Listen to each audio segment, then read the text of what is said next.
That's unusual. What I missed? Oh, what's in?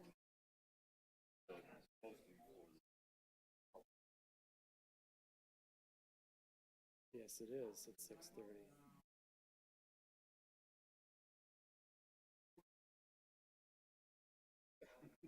Well, no, because that.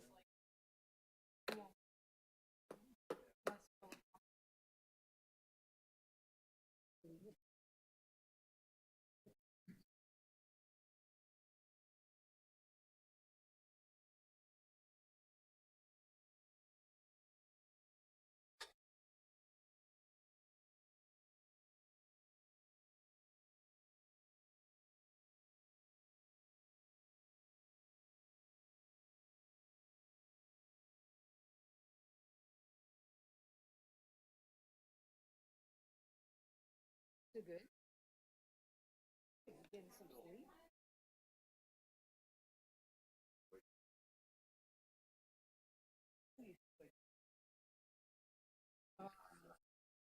Brutal.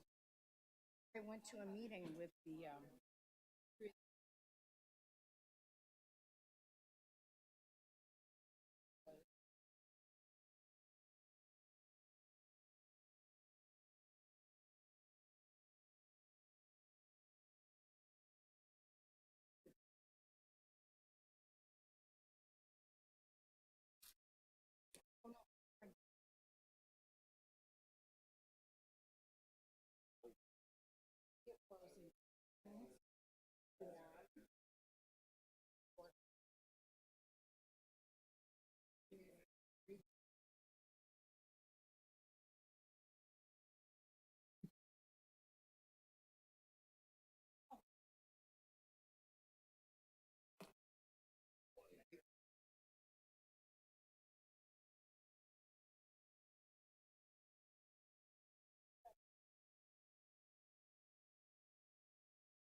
going on.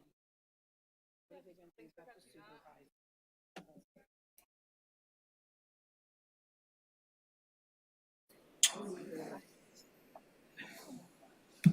Okay. Good. Okay, blood pressure not too high. Oh, yeah. We're gonna move 11A up ahead of 10. If we can have that in the agenda, when the agenda comes up. Okay. Well, I'll say the time. 11A, ahead of 10A. Yes. Got it. Got it. I don't think there's gonna be a problem. Let me see. Folks, if you'd like to speak at public comment or at the public hearing this evening, there are green cards on the table there. We'd ask that you please fill one of those out. Once you have, you can pass those off to a member of our staff, and they'll make sure they bring those up to us so that we have your name and can call on you when the time comes. For now, it is 6:02 p.m. We will call this regular meeting of the Township Board of the Chartered Township of Meridian to order. This is our regular meeting of December 2nd, 2025. First on our agenda is the Pledge of Allegiance. Will those who are able please rise and join us for the pledge? I pledge allegiance to the flag of the United States of America and to the republic for which it stands, one nation, under God, indivisible, with liberty and justice for all.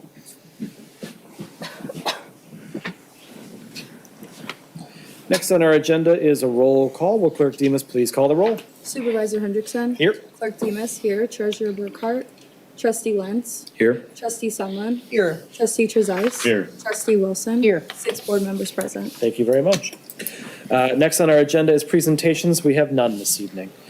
So next on our agenda then would be citizens address agenda items and not agenda items. There are several opportunities for, would you mind? Several opportunities for public comment at tonight's meeting. Members of the public who wish to address our agenda or any item not on our agenda have an opportunity to do so at the beginning of the meeting as well as at the end of the meeting.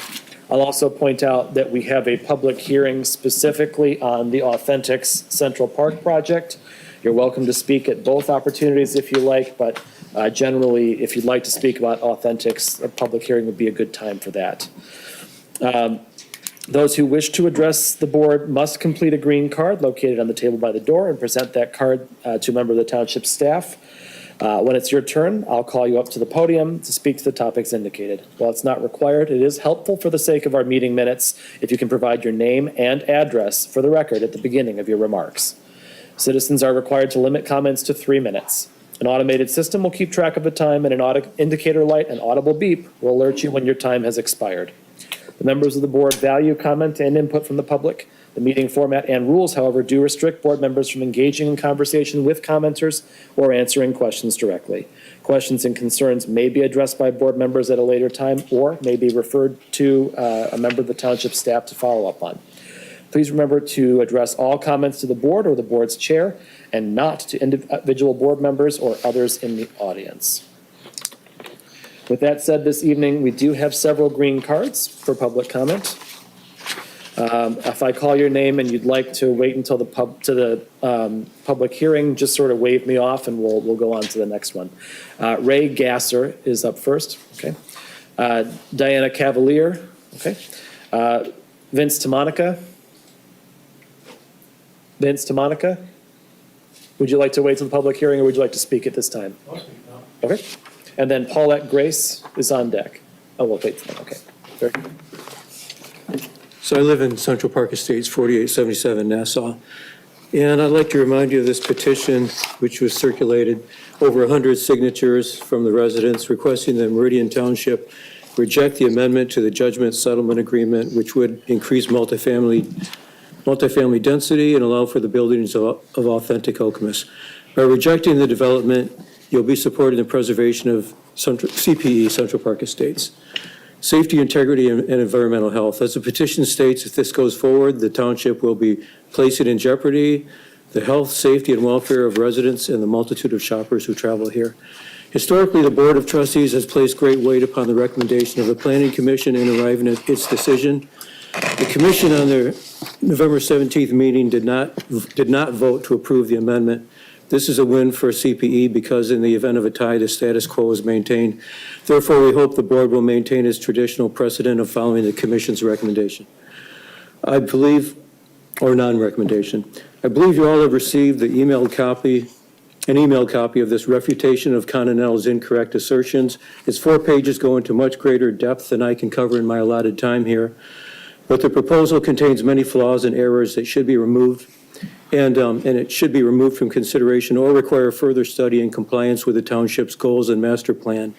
The master plan calls for reducing congestion and improving pedestrian safety, for instance. It's already nearly impossible for a pedestrian to cross Central Park Drive near the proposed development.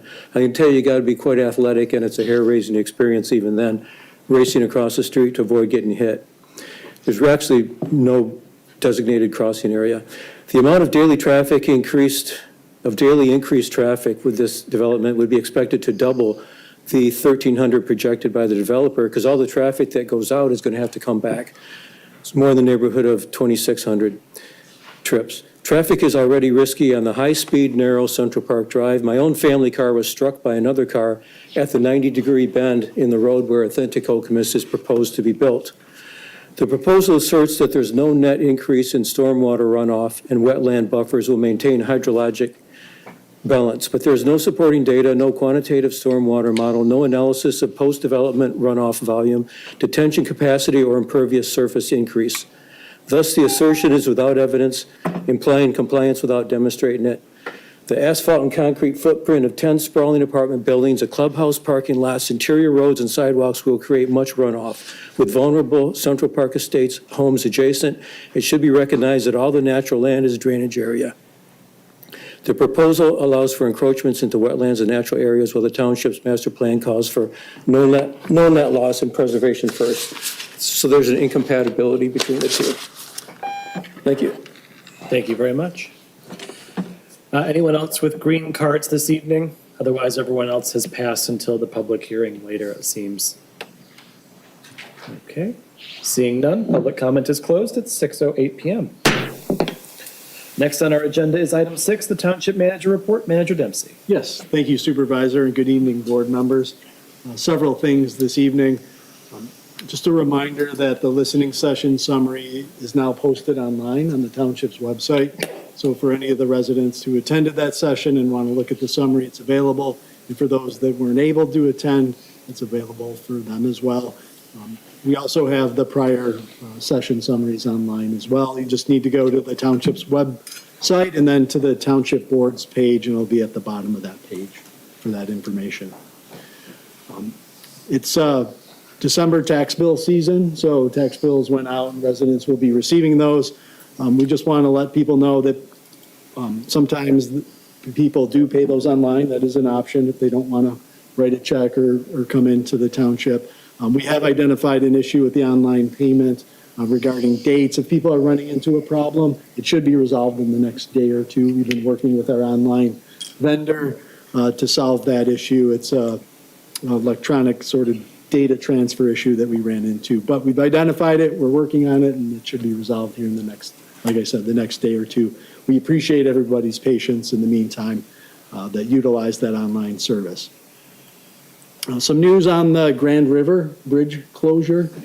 As we all know, we've been waiting anxiously for December 5th, which was the scheduled date for that to be reopened. We did learn today, however, that due to the recent weather event that we had this past weekend and the cold snap that's followed, that is going to be delayed into next week. We hope no later than December 13th. So it will be extended somewhat, but if it does open before that, and regardless really of what that date finally will be, we'll be sure that we communicate out to residents so that they're aware of when that's going to reopen. We know that our friends at MDOT who have led that project have been working diligently to try to meet their timelines. And for a project of that magnitude, we're actually pretty pleased that it might only be a week's delay. So looking forward to that finally opening up. Also want to let everyone know, so the police department has been working through its reaccreditation process.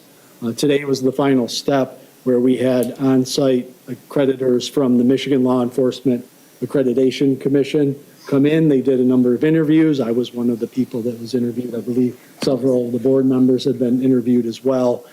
Going through that, the feedback that I received from the interviewer afterwards was very positive. He had indicated that the Meridian Township process was one of the best that they've seen. It was very smooth. Our team had all the data together that they needed to do, and it's rather extensive in terms of the paperwork and the process to go through that. So they're going to be making a positive recommendation to the Accreditation Commission. It's been our experience when they do that, the commission will typically follow with reaccreditation. If that were to happen, and we expect it will based on that feedback, we'll be just one of 20 agencies out of 573 in the state of Michigan that will have gone through that process twice on the reaccreditation. So that's, we're in a 3.5 percentile of the agencies across the state. So I think it says a lot to our police department in terms of how they operate, how they function, in terms of the board support of the department. And I especially want to point out and thank both Chief Grillo, who leads, of course, the department, and then Lieutenant Ed Bessinen, who led this particular project and really took the reins of that and did a phenomenal job. And again, thanks to all the staff there who support their work. So we're excited about that designation. So with that, that's my report for this evening. Thank you. Board members, any questions about the manager's report this evening? I'll simply say that it was a very smooth process to assist with that. I was one of the ones who was interviewed for that. And it's really easy to say great things about the Meridian Township Police Department. And so we're very pleased that we're on the road to reaccreditation, it sounds like. We're very fortunate to have a great team behind us and on the streets. So thank you to them, to Lieutenant Bessinen and to Chief Grillo for making all of that happen. Next on our agenda is board member reports of activities and announcements. Any board members with reports this evening? Trustee Wilson. Thank you, Supervisor Hendrickson. I met with, as board liaison to the Meridian Cares Group, and I'm so delighted to report that they have over 600 holiday baskets that have gone out for Thanksgiving and will be going out for Christmas. which is pretty darned amazing, and all that money was raised through donations. Also, last night I attended the Okemos Public Schools open session with 3 trustees to talk about what's happening with the schools, because we're at a point of real change with our relatively long-term supervisor, John Hood, retiring in March. So they are encouraging people to go out to their website and answer a 3-question survey of the most important things that people are looking for in a new superintendent of Okemos schools. So I'd encourage you to do that. And I also heard that they are within budget on the building of the 3 new schools, which is quite amazing, and that everything is on time and on schedule for that. So it was a good meeting, very informative. Other board members? Trustee Lentz. My ask for community involvement is a bit more fun subject than assessing education. The Tri-County Regional Planning Board that I serve on, as some may have seen in the news, went through the process of acquiring a 97-year-old REO motor car company bus from the last remaining one in the country. They're going through the process of restoring it, and they're looking for any members of the community who may have some connection to the REO company. It might be a bit removed, 97 years, but should be a very cool project considering Lansing's motor-centric automotive history. So anyone who's interested, feel free to let me know, and I can put you in touch with the story collector, which doubles as the executive director of the Tri-County Regional Planning. In addition to that, last week I was lucky enough to assist our Friends of Historic Meridian with a fundraising session in my capacity as a fundraiser with my day job.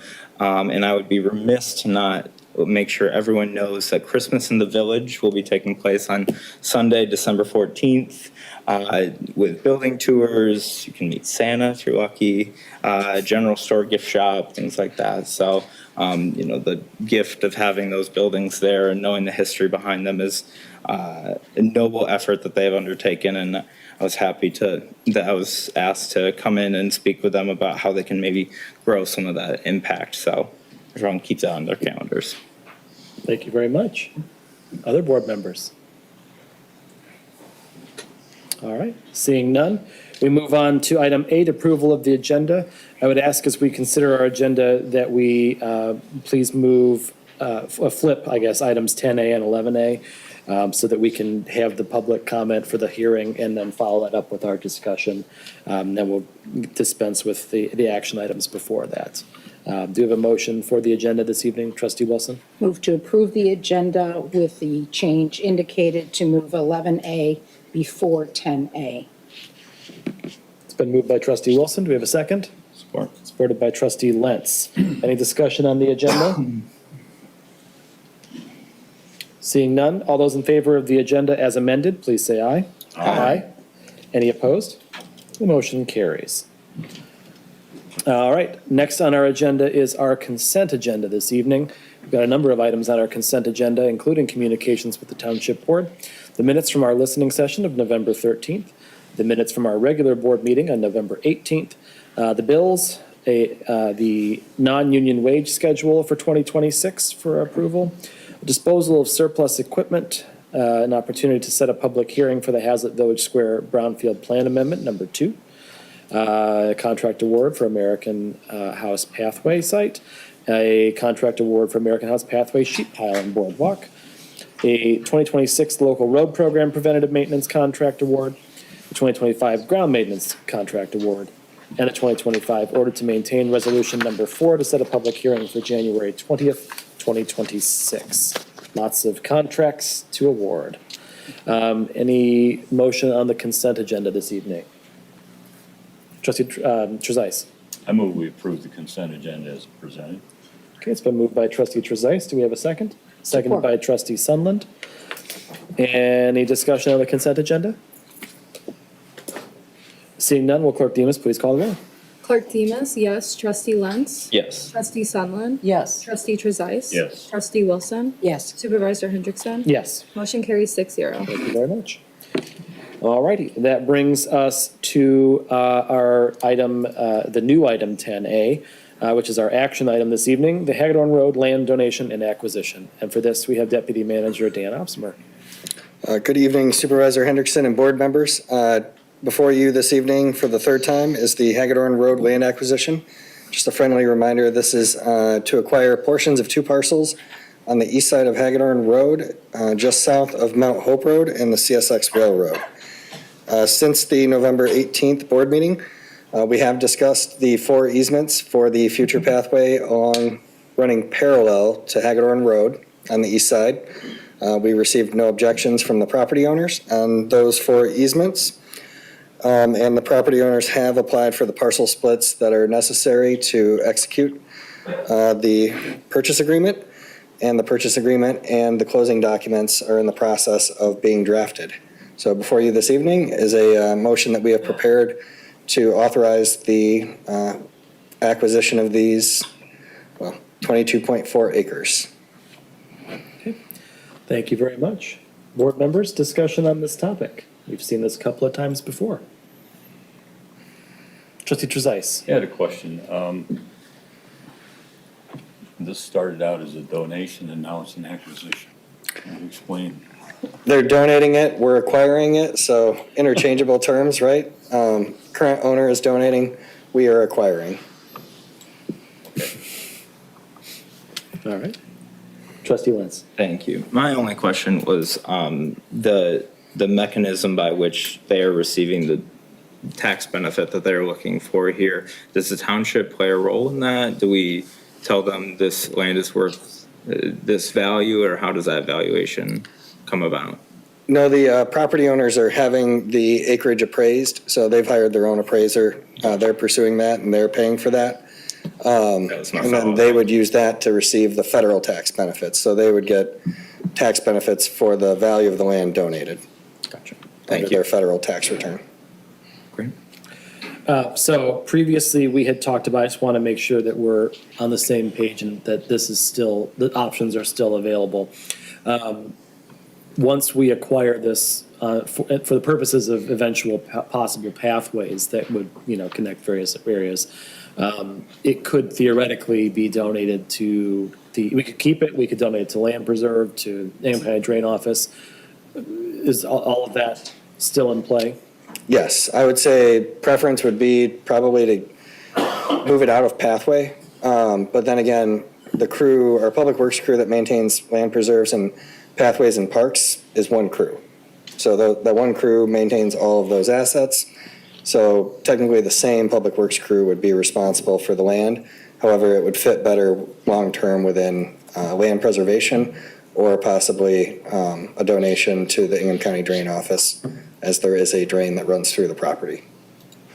But we would maintain a pathway easement in our intended, location. Is that accurate? Correct, yep. And preferably, if we were to donate it to we'd have to work with planning on how exactly we would do this, but I think our best interest would be to hold on to any land that our trail route and course covers, right? So if it were a donation to the Ingham County Drain Office, I think our preference would be that we construct the trail, find a way to parcel off the remainder, and give that to the Ingham County Drain Office so that we own our land for the route and course of the trail outright. Okay, so we would have to then go through the parcel splits and all that as we consider donating to one of these other organizations. Correct. Okay. Or if it's land preservation, we would just proceed similar to how Phase 2 was constructed over an existing land preserve, I right? see. We would just donate the entirety of the land to the land preservation program. And this pathway is not something we have in the plan for the immediate future. This is something that we would possibly, apply for grant money for and whatnot, because it's mostly marshland and wetland back there. I suspect we'd have to have a boardwalk, right?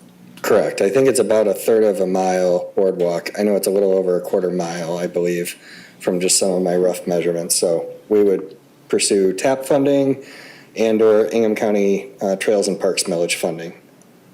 And the Ingham County Trails and Parks millage will be up for renewal in 2026. Got it. Well, as someone who's been, at least of late, a very avid user of our trail and pathway system, I think this is a really good thing that we can do to try to extend that. There aren't too many options that connect up to Hagedorn and north toward campus. And in fact, by completing this pathway at some point in the not too distant future, that connects all the way up to the MSU to Lake Lansing Trail as well. And so really starts to create quite the circuit available for the pathway system. And so I know that I would certainly appreciate that. My kids who are now bikers in addition to walkers would certainly appreciate having that option as well. And I look forward to supporting it this evening and to the eventual pathway that we would expect down the line. So thank you for the hard work you and the team have put in on this. Thank you. Clerk Demas. I just had a question to add on to Supervisor Hendrickson's questions. So with that decision of what to do with the land donation, would that be an internal decision within like Public Works or Planning, or would that come back to the board or go to like Land Preservation Advisory Board, just so that I can better understand the process? Yeah, I think what we would do is have some internal staff discussions on various recommendations and then bring back recommendations to the board. And we would be at our leisure at that point, right? Once we acquire the land, we're under no time constraints by external entities. And that was the only reason that we're acquiring it. I think, the Land Preservation Program is interested in the land. They haven't done a deep dive on the land. They haven't gone in and taken an inventory of all the species that are present, but I know they're very interested. The only reason that we're doing it as a pathway acquisition was simply because the property owner's interest in donating after January 1 diminished considerably from what they told us. And the only way to get this done by December 31st was to come directly to the board. Okay, thank you. So would we see this back on our agenda for the next board meeting, or is that to come? Probably not the next board meeting. Okay. I'll have some conversations with Director Wazinski. I suspect we'll have some meetings with our staffs and we'll talk about what we want to present in terms of options to bring back to the board. So probably sometime in the first quarter of 2026, I would say. Expect to see it back. Right. Thank you. Thank you. Any other questions this evening or discussion or a motion to be made? Yes. I'll make the motion. I move to approve the attached resolution to acquire the portions of parcel number 33-02-02-29-105-005 and 33-02-29-151-004 shown on Exhibit A of the resolution, consisting of 22.4 acres of environmentally valuable land in the amount of $1 from the Shangri-La Real Estate LLC, and authorize township supervisor and clerk to execute the purchase agreement on behalf of the township. Okay, support. It's been moved by trustee Lentz, supported by trustee Wilson. Any further discussion at this time? The question is on the motion to approve the attached resolution to acquire the portions of the two parcels indicated and shown on the Exhibit A of the resolution, consisting of 22.4 acres for the amount of $1 from Shangri-La Real Estate. Clerk Demas, will you please call the roll? Trustee Lentz? Yes. Trustee Sunland? Yes. Trustee Trezise? Yes. Trustee Wilson? Yes. Supervisor Hendrickson? Yes. Clerk Demas, yes. Motion carries 6-0. Thank you very much. Since we expect there to be some lengthy discussion on the next agenda item, and I see cups that are half filled and empty here, I'd ask that we take a 2 or 3 minute recess to refill with water. Members of the public who have joined us late, if you would like to speak at public hearing on the topic of the Authentics project, that's our next agenda item. And we would ask that you please fill out one of these green cards that you can find on the table by the door and get those to our staff so we can have you queued up and ready. Without objection, we'll take a couple of minute recess and be back.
Back to order at 6:32 PM.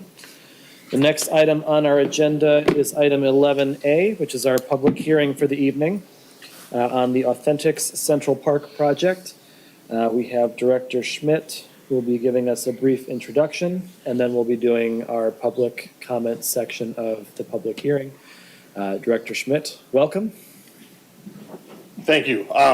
I will keep it brief and we can get into the nuts and bolts during the discussion item.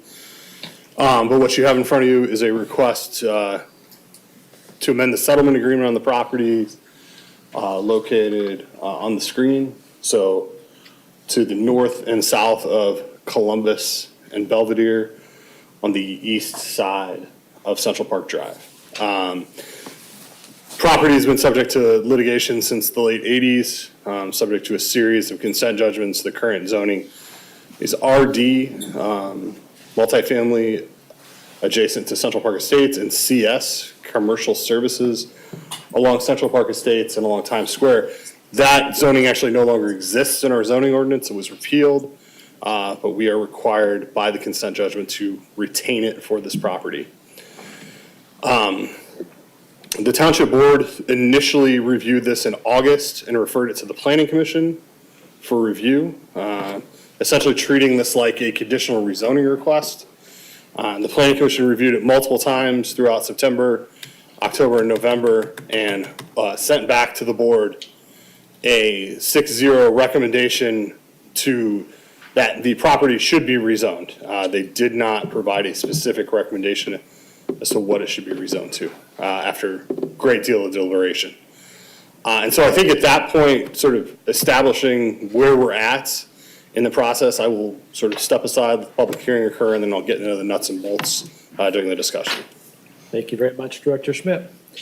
All right, we declare the public hearing open at 6:34 PM.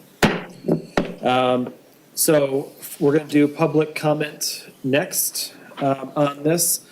For those of you who were not here for the initial set of rules, and for those who were here, please bear with me. I'm going to go through them one more time because they do still apply.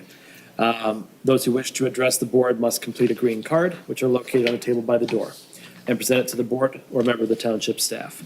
When it's your turn, I'll call you up to the podium, and I'll actually call the next person as well so that we have folks in orderly progression here. While it's not required, it is helpful for the sake of our meeting minutes. If you do, please provide your name and address for the record at the beginning of your remarks. We're required to limit comments to 3 minutes. An automated system keeps track of the time, and an indicator light and audible beep will alert you when your time has expired. Members of the board value public comment and input. Our meeting format and rules, however, restrict board members from engaging in conversation and answering questions directly with commenters. Questions or concerns may be addressed by board members at a later time or referred to a member of the township staff to follow up on. Please remember to address all comments to the board or the board's chair and not to individual members or others in the audience. And we'd ask that we please hold any applause or any kind of noise or outbursts as well, if you would. Thank you. First up this evening, we have Milton Scales, and then on deck we have Ray Gasser. So if you're on deck, if you could make your way to behind the podium there so that we are ready, we'd appreciate it. Mr. Gasser. Is Mr. Gasser still here? Good evening. There we are.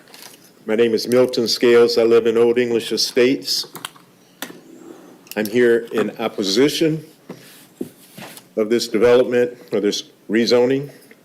My main concern is the traffic that this is going to bring about. But I followed this throughout the Planning Commission, and I have a few questions that I'd like to challenge you with. If you can't answer these questions, then you should not be approving this. One thing I look for is where is the impact analysis that evaluates how the rezoning could affect public services, traffic, infrastructure, surrounding property values, and neighborhood character. There is a traffic study, but these other issues have not been addressed. Is there a consistency check to determine if the request aligns with the long-term land use goals outlined in the township's master plan? And if it upholds good zoning practice? Have all uses allowed under the requested zoning been reviewed? Not just the applicant's proposed use, but to prevent unintended future development. Is there compatibility with surrounding land uses and zones? What's the adequacy of public services, schools, roads, utilities, etc., for the increased density? You just got your police and fire at or near your approved levels, but now you're adding more density, not just with this project, but 2 projects to the south of this. Have you examined the environmental impacts, drainage, green space preservation, etc.? You can have them shorten that footprint of some of those buildings and take away some of this ungodly cement that they're planning on putting down here. Are the traffic generation and safety issues in their traffic study consistent with recently approved developments in the area? 2 more. Public safety and welfare considerations with fire and police services grow in conjunction with this density increase, and are you prepared for this undertaking? And I'll Thank you very much. conclude. Thank you. Ray Gasser, and then Paulette Grace is on deck. Good evening. My name is Ray Gasser, 4849 Nassau Street. I want to begin acknowledging the extensive work that the staff and the commission have already invested in studying this application. The level of detail reviewed tonight, traffic zoning history, density, and the settlement agreement is appreciated by all of us who care deeply about thoughtful, responsible development in our township. However, after careful consideration, I am clearly opposed to this moving forward at this time. First, the proposed density remains a major concern.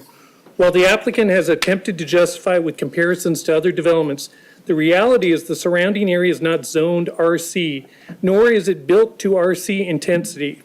Residents and commissioners alike had pointed out that the RD zoning would be the more appropriate framework, especially given that one of the parcels is already zoned RD. When a proposal requires stretching density calculations across wetland parcels simply to make the numbers work, it signals that the project is being forced onto a site that is not truly supportive of it. Second, the traffic issues remain unresolved. Although a traffic study was included in a previous packet, we have heard the community's continued unease. Central Park Drive is already heavily traveled, and commissioners raised legitimate concerns about trip generation, crash history, and the impact of adding hundreds of units that rely on the same intersection to an already strained corridors. The presence of signalized crosswalks does not negate the cumulative impact of intensified traffic in an area bordered by commercial destinations and existing neighborhoods. Third, the site itself is not ready for approval. Commissioners described it as clunky, and I agree. Key elements are either not addressed or underdeveloped, including drainage solutions, pathway alignment, lighting impacts, and even basic components like dumpster placement. These are not small oversights. They are an indication that the design has not matured to a level appropriate for rezoning of this scale. When commissioners are asking whether parking could be reduced, whether pathways can move, or whether buffers and fencing should be required, it is a sign that the plan is still conceptual.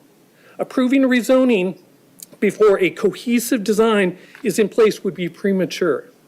Fourth, the proposal does not address affordability in any meaningful way. When asked whether units could be reserved at 30% AMI, a level that would serve workers, young adults, and residents on fixed incomes, the applicants declined without incentives. Yet the proposed rents of roughly $1,678 is not aligned with the actual need of the community. If we're going to accept increased density, it should be because the development solves a real local housing issue, not because it meets a business model of a national company. Fifth, the legal and zoning context remains unsettled. Multiple commissioners expressed discomfort about how the settlement agreement intersects with zoning decisions, SUP requirements, and the township's future land use map. Thank you very much. Paulette Grace and Diana Cavalier is on deck. Good evening, I'm Paulette Grace, and I'm a resident of CPE. I would like to respectfully request that the board deny the proposed variance change for this planned CPE development. The primary reasons are that there will be traffic and road congestion that will undoubtedly impact pedestrian and resident safety. There will be a strain on infrastructure in the form of fire and other emergency services, and water and sewer systems will face added pressure. There will be new security concerns, greater noise, and privacy issues that will arise because of a more dense population. And the desirability of the area will decline, negatively affecting home values. The developer's proposal to address these concerns contains several inconsistencies and unsupported statements. For example, the traffic analysis relies on unrealistic scenarios estimating data for a large retail store, which would be unlikely to occupy the site, and underreporting residential vehicle flow. The stormwater runoff claims are made without data to support them. Density figures use the total land area instead of the amount of area of land actually available to build on. And then there's assertions of economic or public benefits that have no market or financial evidence. The tie vote from the Planning Commission demonstrates that there are significant concerns about this project, and even they are not able to recommend moving forward. We recognize that some development will eventually occur on this property, but we request that any future proposals adhere to existing zoning and variance guidelines, which were in place when we chose our properties in CPE. We trust that the board will take very serious concerns of the residents and the Planning Commission into consideration and deny approval of this project. Thank you. Thank you. Diana Cavalier, and then Vince Tamonica is on deck. I'm Diana Cavalier. I live at 1508 Belvedere. I've been up speaking several times now about this project. I oppose this project because I do think the traffic increase in that on a curve of a two-lane road, and to add another 600 people to the mix is going to be detrimental to the businesses around there, to people walking. I walk my dogs, and it's already, crazy with the traffic in that area. I think the construction of the project, which could take quite a while, will be detrimental to the people living in our community when we have to travel through that on a daily basis for who knows how long. And you have two roads that are merging that are already very busy. You've got Central Park and the road that runs in front of Walmart. And so I just think it's a recipe for disaster, and I don't think it can accommodate that many people. They will be coming and going. They live in apartments. It'll be constant traffic, and I think it also is detrimental to the aesthetics of the area, and does not mesh with that. And I think it also will impact the school system. I know they're building new schools, but I think this will add more transient people, moving into the community to get into the schools, and it will strain the school system. Okay. Vince Tamonica, and then Yidi Du is on deck.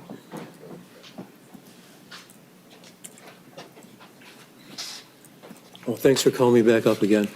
I spoke at some length about about this refutation of Continental's incorrect assertions, and a few other neighbors have touched on it. But to continue where I left off, the master plan calls for, I was speaking about the incompatibility between the master plan and the authentic Okemos proposal. The master plan calls for commercial use along Central Park Drive, which the proposal is in opposition to by placing an extensive complex along that drive. The master plan calls for infill on previously developed sites, not development in wetlands or wetland-adjacent buffer areas. The proposed complex replaces commercial frontage, wetlands, and natural areas, and without evidence of effective drainage, it is in conflict with the future land use map and policy goals of the 2023 master plan. We call for a thorough analysis of the infrastructure improvements needed to accommodate this development, roads, stormwater runoff, sewage, and a clear explanation of who will pay for these costs. The public deserves that, the builder or the taxpayers. We are not against development in principle, we're for responsible development. At this point, the plan only seems half-developed. There's too many unanswered questions, studies that haven't been done. And another topic is approval of this would cause real financial harm to the current residents. And as someone mentioned earlier, we bought into that area with the understanding, that the zoning was going to remain what it was. I was even told, because I called planning before buying the lot, that it wouldn't be feasible for anything to be built there because there was only a narrow strip that was available. Apparently I was told incorrectly, but that's what I was, that's a $600,000 investment based upon what I was told by the Planning Commission. The approval would cause real financial harm not only in property values going down, but for those who choose to move because of intolerable and dangerous conditions, especially because of traffic. All the costs involved, I estimate, would be in the neighborhood of $40,000. 40000.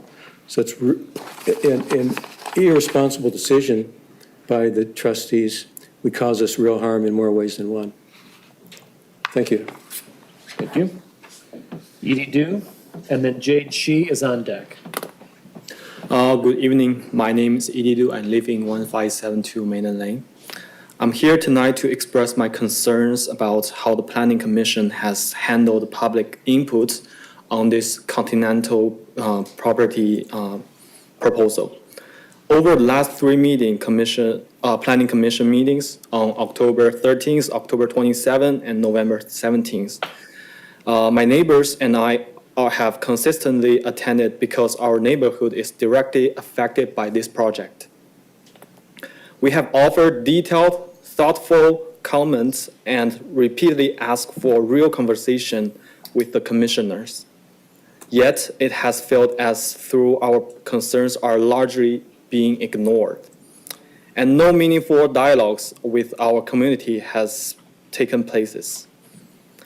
I do want to acknowledge that not every commissioner has dismissed public input. Commissioner Snyder listened to the residents and even proposed an alternative plan. And Commissioner Rombeck raised a concern about Continental's poor reputation, which many of the neighbors have mentioned. We appreciate that. However, I am deeply troubled by the overall process. Chair Shrewsbury seemed focused mainly on moving the vote forward, despite many unresolved issues raised by the public, which lead to a tight vote. Commissioner McConnell seems to be concerned about pedestrians and cyclist safety, but those concerns were never truly resolved in the developer's proposal. Residents also repeatedly asked independent third-party traffic study. Despite that, he still votes in favor of the application. To us, this does not feel like the planning process that truly centers the public safety or public input. For this reason, I respectfully ask the Township Board to reject the Continental Properties proposal and to carefully consider future Planning Commission appointments, prioritizing people who will genuinely listen to the residents and insist on throughout independent study before making decisions.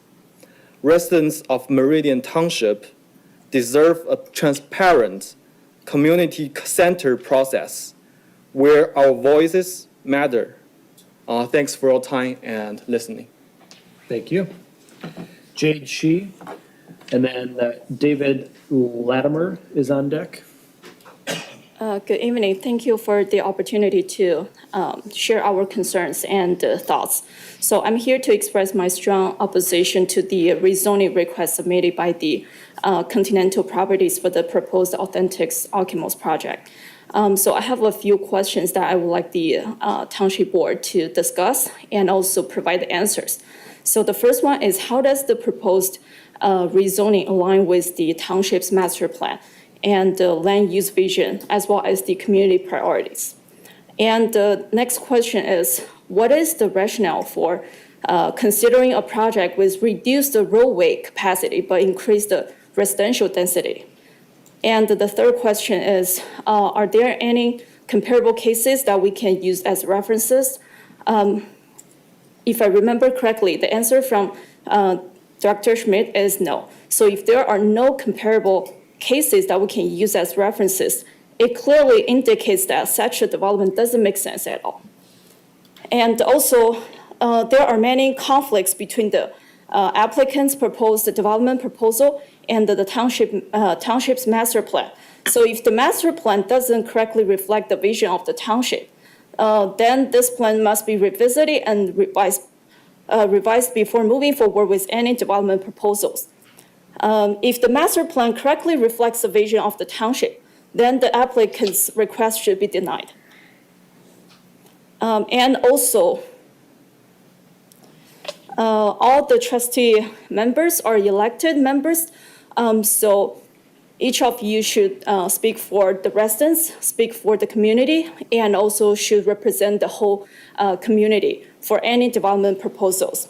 And another thing is, Planning Commission didn't pass this project, and in the past, we were told that the Township Board will consider Planning Commission's decision a lot in the voting process. So I hope the Township Board will respect the decision made by the Planning Commission and will deny the project. The other thing is, in the modified proposal, the developer said they have reduced the density for the project. However, those changes were made due to the wetlands, not due to the consideration for the local communities and the local residents. So I hope the Township Board can also take that into consideration. Thank you. Thank you. David Latimer, and then Praveen Raparthi is on deck. All right. Thank you for the opportunity to speak today. My name is David Latimer. I live at 1491 Belvedere Avenue with my wife, Belle, and our children. We've been residents inside this neighborhood since 2012, so we've been there quite a while. In that time, I've had the opportunity to enjoy the neighborhood, enjoy the space in Meridian Township, and that includes, recreational activities such as running and biking in the space. I'm here to speak in opposition to this proposal. I think there's concerns with the increased traffic density that will be created by this proposal. For both public transit with vehicles and pedestrian traffic and cycling traffic. I have concerns over the replacement of wetlands and replacing that with retention ponds that don't have natural wildlife feel and look, and they remove some of the spaces for the wildlife that's there today, which we also enjoy seeing, even though the deer can be sometimes pests. We do have a lot of deer and turkeys and other wildlife in that space that we enjoy. And the other thing I want to mention is this increased density of these apartments would not create the proper buffer to the lower density residential areas that's in our space today. And that's a concern, as mentioned by some of the others, about how that might affect our property values in this area. And then, I guess I would ask is, what greater good does this development propose to the community? What is it providing that really helps the residents of the community that exists today? And I don't see there being a big impact to improving the quality of Meridian Township with this proposal. Thank you for your time. Thank you. Praveen Raparthi, and then Prem Nalaganti is on deck. Yeah, hi, good evening everyone. My name is Praveen Raparthi. I live in 1565 Belvedere Avenue from 2014. While my neighbors have already raised important points, I would like to emphasize few additional issues, but everybody told about a lot of things. I don't want to repeat, but I want to emphasize few things. Okay, especially I want to highlight our neighborhood is uniquely characterized by the green trees and natural surroundings. Despite being in the middle of the Okimas Center, if you remove the greenery, so far we have greater privacy in that neighborhood. It looks like it is beside the road, but we have very privacy in between the large trees and greenery, nice neighborhood. And it has this project removing the greenery will diminish the beauty of our area, but also negatively impact quality and wildlife habitats. And traffic and safety. Most of our neighbors told about traffic and safety also. Increased density will inevitably lead more traffic congestion. And this raises risk of accidents because our roads are very curved when we enter into both sides of the Central Park Estates in our neighborhood. That will cause a lot of accidents also. Right now itself, the traffic couldn't able to adjust in that road, in the Walmart area and the entrance to the Central Park. Please consider that. And security concern. This high-rise density developments offer brings challenges related to safety and security. Our current neighborhood feels safe and close-knit, and we worry that this project could compromise that. And community character. Our neighborhood is defined by its balance of central location and natural environment. Replacing trees with large apartment complexes would fundamentally alter the character of our community. As a simple request, please respectably consider as a board members and do justice for our neighborhood. Thank you very much. Thank you. Prem Nalaganti, and then Rupender Viradi. Yeah, hi, good evening. My name is Prem Nalganti. I live in 1532 Belvedere Avenue. I'm here to respectfully oppose the construction of the apartments around my neighborhood because most of the points my neighbors have already expressed, and I don't want to repeat all those points, but my main concern is about the traffic there. If you already look at the map, all the roads are like curvy roads, and we already have some blind spots there. I mean, especially when you want to take left on those roads, it's very difficult to take left. We have to wait for a long time to take left. And the blind spots are like on the curvy roads, like already we come across cars and people walking on the road, and so it is suddenly people come on the road because of the blind spots. So my request is like having these apartments, it will even create a chaotic thing there in the neighborhood, and also like the apartments are kind of choking the Central Park Estates, so we don't have any breathing space there. So most of the dense area is in the front of our neighborhood, and going in and out will be a problem with all the traffic there. And the other point I would like to mention is like the apartments complex is split into two areas, north and south, and there's no proper connectivity to that, and the leasing office is on the other side, leasing office, and the swimming pool is on one side of the plan, and people might walk around the neighborhoods, so it will be very chaotic if you look at the people walking around the neighborhood. So I would recommend, like, I mean, we know that when we bought this house, we know that something will come there because we were told that that's a commercial zone and the residential zone. But I would recommend Like if the builder can build some condos or something like that, that might even help us. Yeah, thank you. Thank you. Rupinder Verity, and then Mark Klaus is on deck. And that would be the last green card we have. If anyone else wishes to address the board, please complete your green card and make sure that makes its way up to us at that time. Sir. Good evening, board members. My name is Rupinder Verity. I'm from Central Park Estates, 1551 Maiden Lane, Okemos. I'm here to oppose this proposed project for as mentioned reasons already, but again, my pet peeves on this one is mostly why are these numbers got so much manipulated in terms of number of buildings that are built on the areas where they're considering 3 parcels, 1, 2, 3, but third parcel is totally ignored and cramming those numbers into the other northern 2 parcels, which makes it more dense than what is normally they're asking for, 14 units per acre instead of 10 or 12. And besides, our Central Park is at 8 per acre. And architecturally, how is it lining up with the rest of the neighborhood that we have there, considering all the apartments coming up? And if you look at the Okemos in general, we have seen areas where all the apartments are grouped together and the neighborhoods are grouped together. But this one case is plopping a bunch of apartment buildings right in front of a neighborhood that is single home, family homes. The other thing is, for traffic itself, right now it's 3-lane with a buffer lane, and people using buffer lane as passing lanes doesn't help much as it is with the crowded roads there. Many times I just avoided accidents by hair just because people want to pass around me through those buffer lanes while we're waiting there. And other thing is,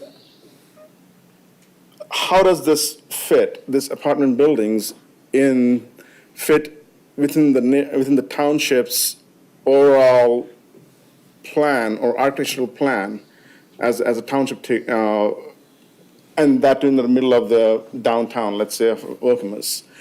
These are our concerns, and not only to mention other concerns which are draining, traffic issues, and land preservation, wetlands, and whatnot. We strongly urge you to keep, when you propose something, please keep our neighborhood in pictures, saying, and something that is coming up aligns with the neighborhood that we got and we bought into, and we what we call homes today. This is not a business for us. It's our homes. We want to come back every day and raise our children there. So we urge you to please consider before you vote on this one and line your judgment according to the existing plans. Thank you very much. Thank you. Mark Klaus, and then Stephen Dorn. Good evening. My name is Mark Klaus. I'm here on behalf of the Ide Land Holdings Group. I think it's important to point out a couple of things before I start. One is that the ownership structure of this property is different than it was 31 years ago when the litigation took place. The goal of the current property owners is to develop or sell for development. It's not a long hold as it was previously with the Ide family. So the property will be developed, and it's now looking at what best use of that property would be, both, quite honestly, for ownership, but also for the community. As I said, it's been over 31 years, it's been 33 years since the original order, and 21 years since we looked at the particular zoning on this property. The property is currently zoned multifamily adjacent to Central Park Estates.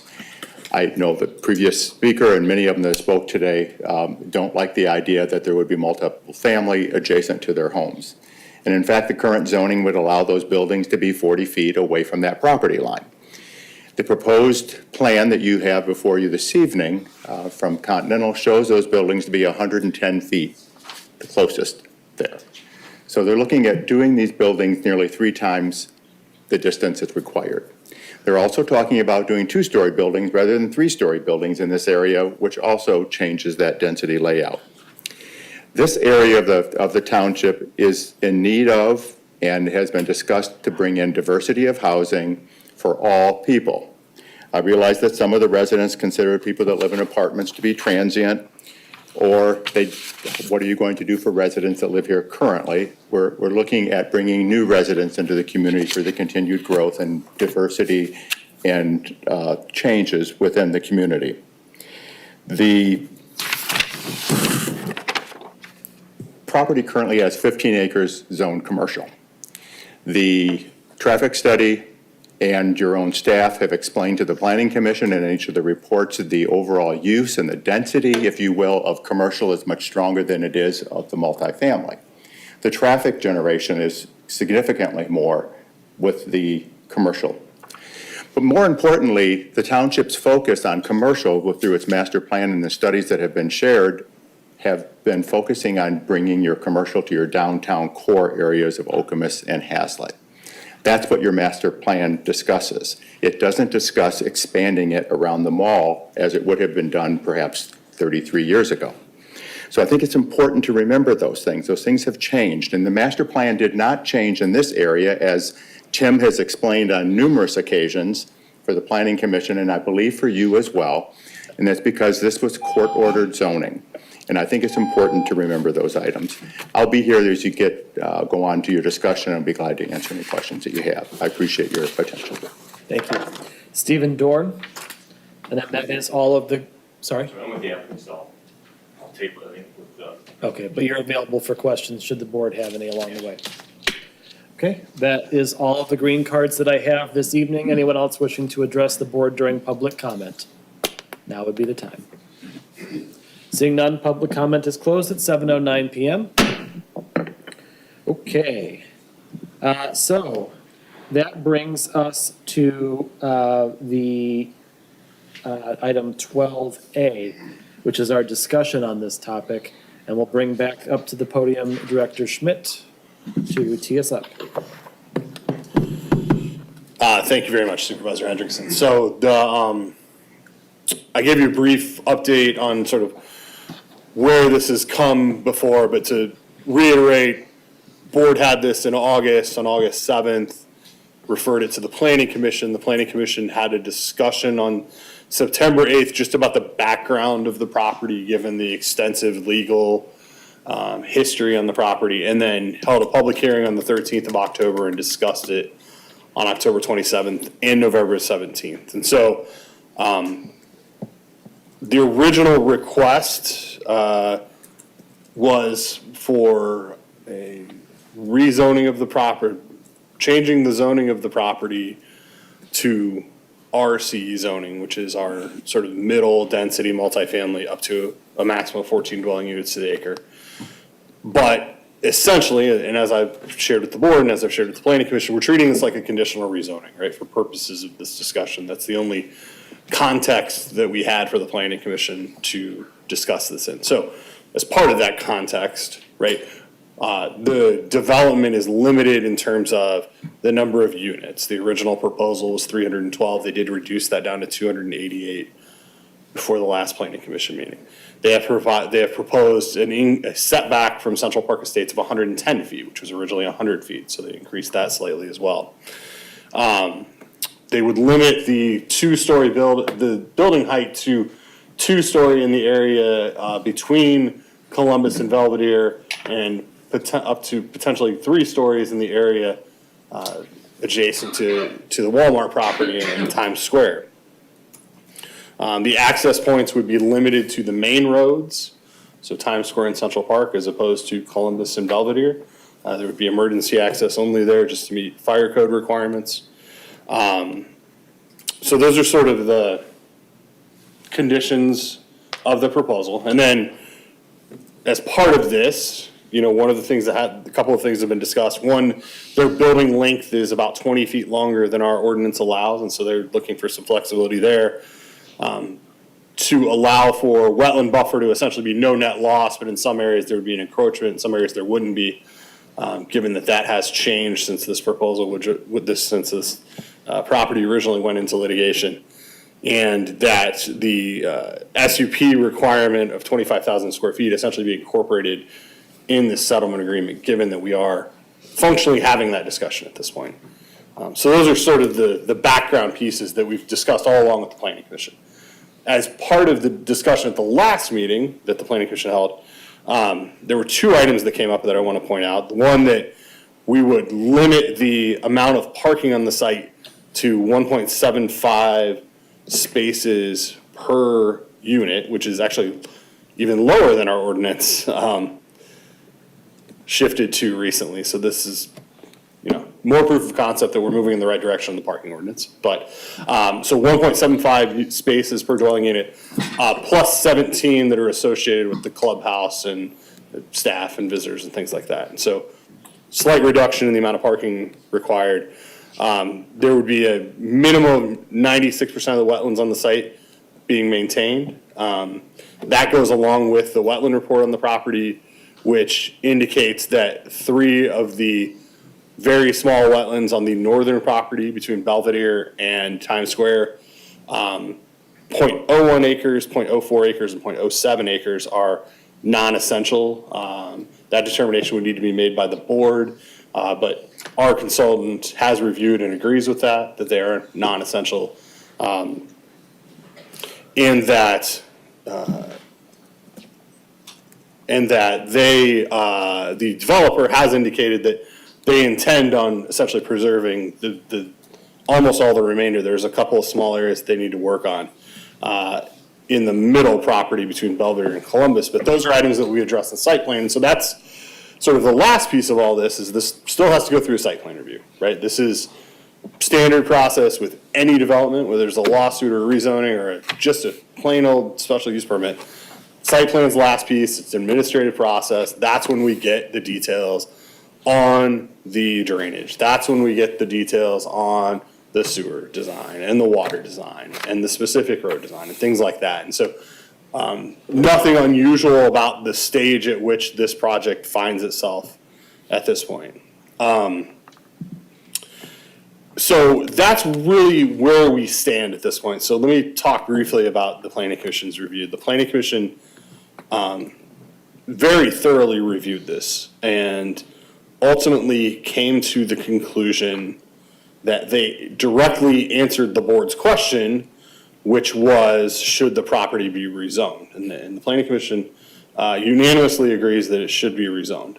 Where they could not come to a conclusion was what to be rezoned to. So the original motion was to rezone to RC, subject to a series of 12 conditions. That was not approved by a 3-3 vote.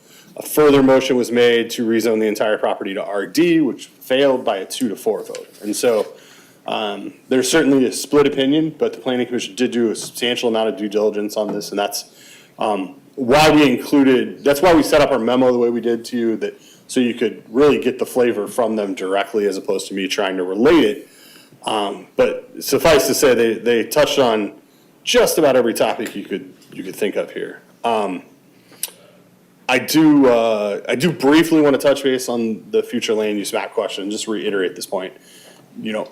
Given the litigation on the site, and given even when we repealed the CS zoning, we had to go back and get another court order just to make a change to our zoning ordinance. Staff in no way would have recommended a change to the master plan at this point. It is what it is, and I recognize that the master plan is not directly in compliance with the request, but the vast majority of this request is not in compliance with the master plan, right? That was in place at the time. This is a litigation process. This is zoning by litigation, and it doesn't always comply. In fact, rarely complies with the master plan. It's usually why you get into litigation, is you have zoning that's not in compliance. And so staff has not heavily relied on that, although that is a factor that the Planning Commission did discuss in their analysis of this. And I will happily discuss any of the topics that the Planning Commission discussed, or the board, or the public would discuss. I think at this point, it would probably behoove me to step aside and let the applicant provide their presentation to you and sort of give additional flavor there, and then circle back for any conversation that the board might have. Okay, very good. We'll have a brief presentation from our applicant, if you would, please.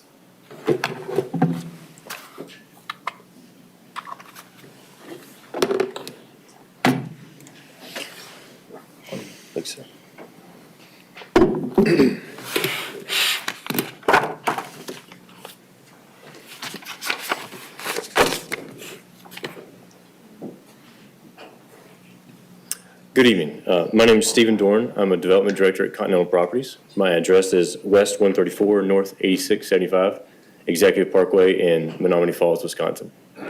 We're here tonight requesting the Township Board support to amend the 2004 settlement agreement on the subject properties located along Central Park Drive. Along with me, I have my colleague Eric Hahn and our traffic engineer, as well as Mark Klaus, who just presented briefly. Sorry, get the keyboard here. As it's been a few months since we've been in front of the board, I wanted to take a moment to reintroduce who Continental Properties is. We are a privately held multifamily developer, owner, and operator based out of Wisconsin. We were founded in 1979 with over 46 years of experience. We have become a leading multifamily developer owner in the nation. We have developed over 125 communities in 19 states with over 38,000 homes built to date. Our success comes from having a vertically integrated team. That means all the disciplines are in-house. Most notably, our property management team that maintains a high level of quality throughout the community. As noted previously, we are an owner-operator, which means we're not looking to sell the property, but rather we maintain and manage the property long-term, and we become a part of the community. In Michigan, we have currently about 1,700 homes, either in operation or under development. It's across 9 communities. You can see the locations on the map, kind of on the east and the west side of the state. We're looking to grow our presence in the central part of the state.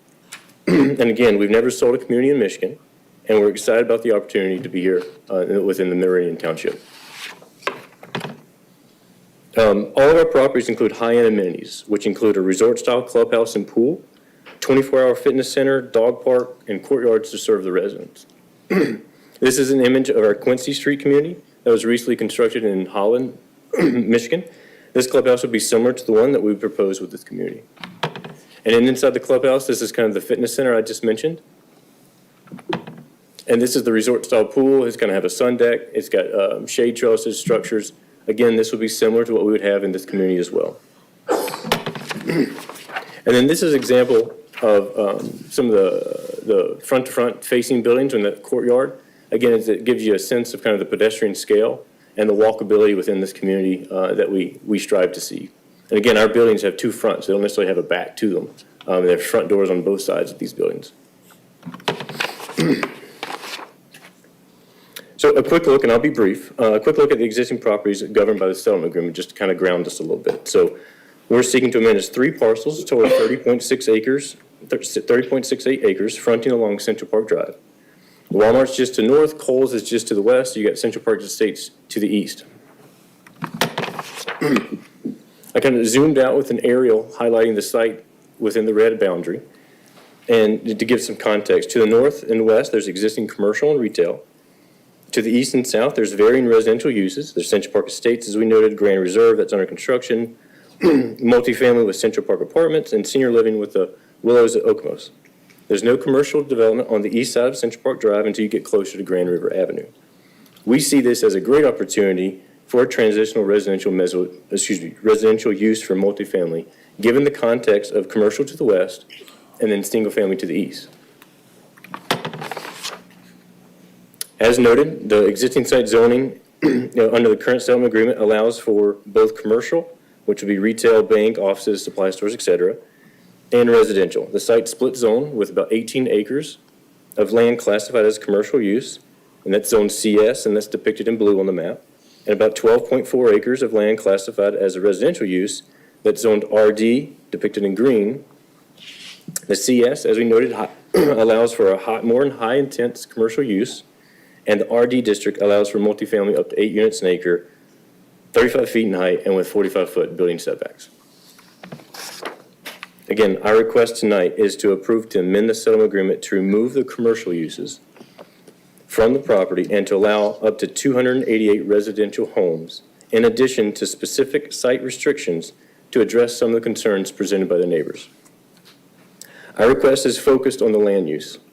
However, we are also making specific commitments as well that will be conditions of the settlement agreement that I'll elaborate on momentarily. So moving on to kind of the development proposal and some of the specifics. I've included the concept plan that was presented at the July 22nd Township Board meeting as a reminder of where we kind of started originally. We have since made many revisions. As staff noted, we've had a great deal of input from the community, beginning back in July with the Township Board meeting. Since then, we had a neighborhood meeting, as well as 3 Planning Commission meetings where we received additional feedback from the community. We've made adjustments to our concept plan based on this feedback, and we're excited to share those changes with the board tonight that we feel address the neighbors' concerns. I've also listed the anticipated timeline for permitting required of this development if it was to move forward. We would be required to submit detailed engineering drawings through the Ingham County Road Department, Ingham County Drain Commission, Department of Environment, Great Lakes, and Energy, also known as EGLE, as well as for staff review and approval. We will meet all local codes and ordinances at that time.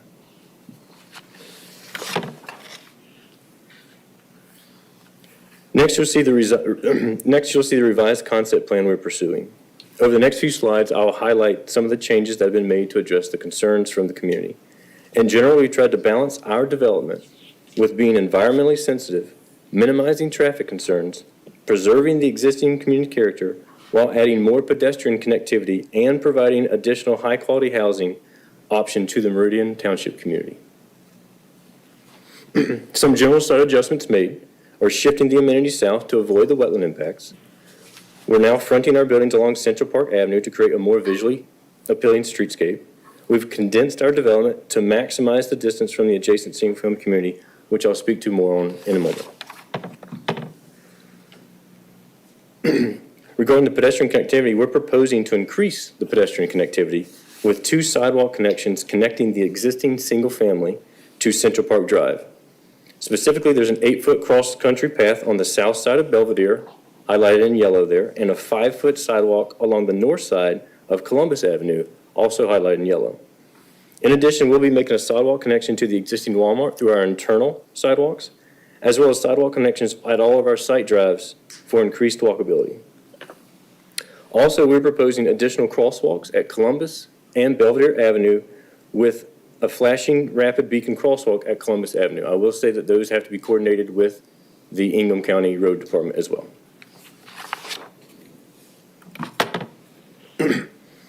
Access and traffic have been a common concern from the existing single-family neighborhood, as we heard again tonight. We've reduced our access point to 1 point that directly connects to Central Park Drive versus 2 that was previously shown in July. Also, based on the feedback we received at the neighbor community meeting, we are proposing to restrict the 2 access points at Columbus Avenue and Belvedere Avenue to emergency access only. Those are the 2 circled in red on the screen. Thus, our residents will not be adding any additional traffic to Columbus or Belvedere Avenue. The community access points would be along Times Square Drive and Central Park Drive, circled in blue. Density has been another concern presented by the community. The concern with density is mostly associated with traffic, height, and preservation of the existing neighborhood character. I'll touch on traffic in a moment, but we've reduced our maximum density from 312 to 288 as noted. Previously, we had an additional 24 units being proposed in general location as shown on the screen in red. In addition, we have restricted the development south of Belvedere Avenue to a maximum of 2 stories in height. This very closely aligns with the height of the existing single-family in the Central Park Estates community. In addition, we've had proposed to reduce the parking, as Director Schmidt noted, to 1.75 stalls. This aligns with what we need to serve our communities while not providing unused parking stalls and additional impervious. In addition to the height limitation, we are proposing to increase the building setback adjacent to the Central Park Estates from the ordinance required 45 feet to a total of 110-foot minimum. The image on the right illustrates in blue the required 45-foot minimum per the building setback per the existing settlement agreement. And in red, the minimum that we are proposing of 110 feet, which is about 2.44 times what the ordinance is requiring. Also, I've included an image on the left. It's just a section view located at Building 4, and so that helps kind of graphically understand or illustrate that delta, with the top being a section that would be minimum per the ordinance. And the bottom section is what we were proposing with from building to building separation is over 150 feet. And that's at the pinch point. We're well over that as you progress north and south on the site. Regarding traffic, we have conducted a traffic study by a licensed traffic engineer and they have confirmed that all intersections and movements in the study will continue to operate at acceptable levels of service. Furthermore, Central Park Drive is operating at less than half of its allowable capacity with our traffic included. As we noted, per the existing settlement agreement, commercial uses are allowed that would be much more intense uses than what we were proposing. Thus, we had our traffic engineer run some potential scenarios of the uses that are allowed under the current settlement agreement versus the traffic generated by our proposed development. Our proposal is highlighted in green on the map above. The proposed average daily traffic is 1,862 daily trips for our development, which is about 2,600 to 6,500 daily trips less than the three scenarios that we ran that would be allowed per the settlement agreement today. The results of this evaluation show that the proposed development plan is expected to generate significantly less traffic than what would be permitted under the existing consent judgment today. Thus, while we continue to hear concerns of traffic, our proposed residential development would be considerably less than what could be built with the current settlement agreement.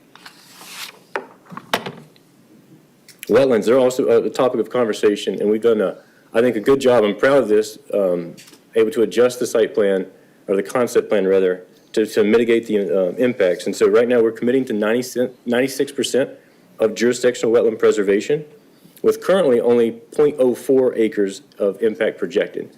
That's actually more closer to 99%. You can see there's two areas on wetland on the north side. Let's see if the cursor, oops, sorry. The tip of this wetland here, and then the tip of this wetland here. We may need that for utility impact design. And so what we're going to work with staff in the county to see if we can avoid all jurisdictional wetland impacts as we move through the site design.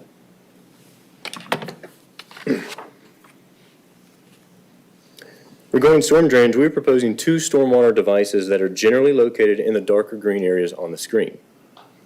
These devices will capture and treat our stormwater per the Ingham County Drain Commission standards and will be reviewed at the time of engineering drawings reviewed with the review by the Ingham County Drain Commission.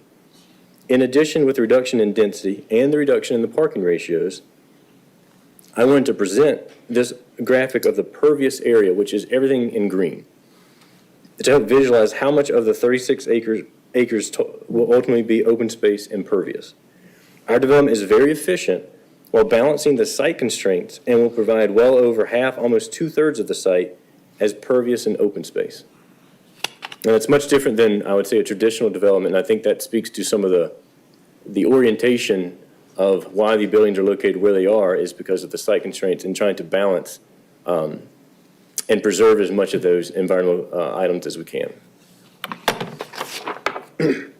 Furthermore, based on the revisions proposed with the concept plan and the commitments made, we believe our site provides many public benefits and aligns well with the master plan.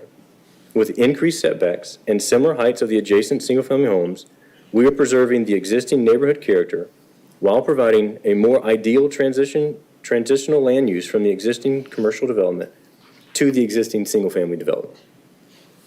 The development is proposed as within the urban service boundary with adequate utilities to serve the community. It redirects commercial uses to more appropriate township areas. It eliminates obsolete zoning regulations with the CS zoning. It preserves the natural resources with over 96% of the jurisdictional wetlands preserved.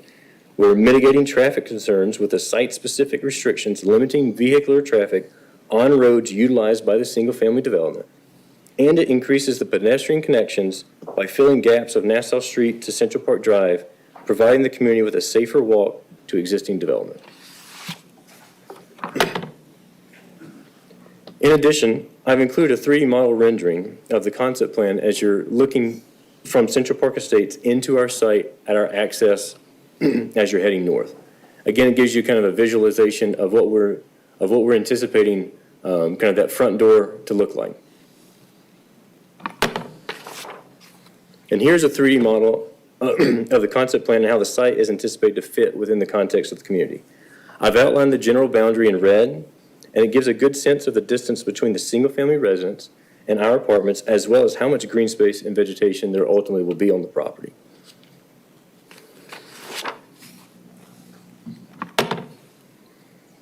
Within the staff report, and as Director Schmidt noted, there are 12 listed conditions that will accompany the settlement agreement. I will not repeat them, but they're listed here for reference, as well as the revision to number 5, which is the reduction from 312 to 288 units. And then as well as here on condition 8 being revised from 100 feet to 110 feet for the building setback on the western lot line nearest the units in Central Park Estates. In conclusion, we are excited about the proposed community. We believe it not only aligns with the master plan, but it also addresses the concerns of the community, removes outdated zoning classification, provides a better transition to the existing neighbors, and balances growth with being environmentally sensitive. Based on these commitments and the continued effort to incorporate community feedback received from the neighbors, staff, and planning commission, we request your support to amend the settlement agreement. Again, I thank you for your time and your consideration, and this evening, I'll be happy to answer any questions, as well as long as my team as well, if I can't answer them. Thank you very much. We will call on you if we have any questions. Thank you, sir. Mr. Schmidt, anything else before we begin our discussion? No, sir. Okay. Well, board members, before us, discussion item this evening. I'll point out for those in the audience who may not be familiar with our process, we typically don't take things up for final action the night that they are presented to us. We have at least one meeting of discussion, and so if you are expecting us to vote on this tonight, we will not. So please bear that in mind as we continue our discussion here. Any board members wishing to kick it off this evening?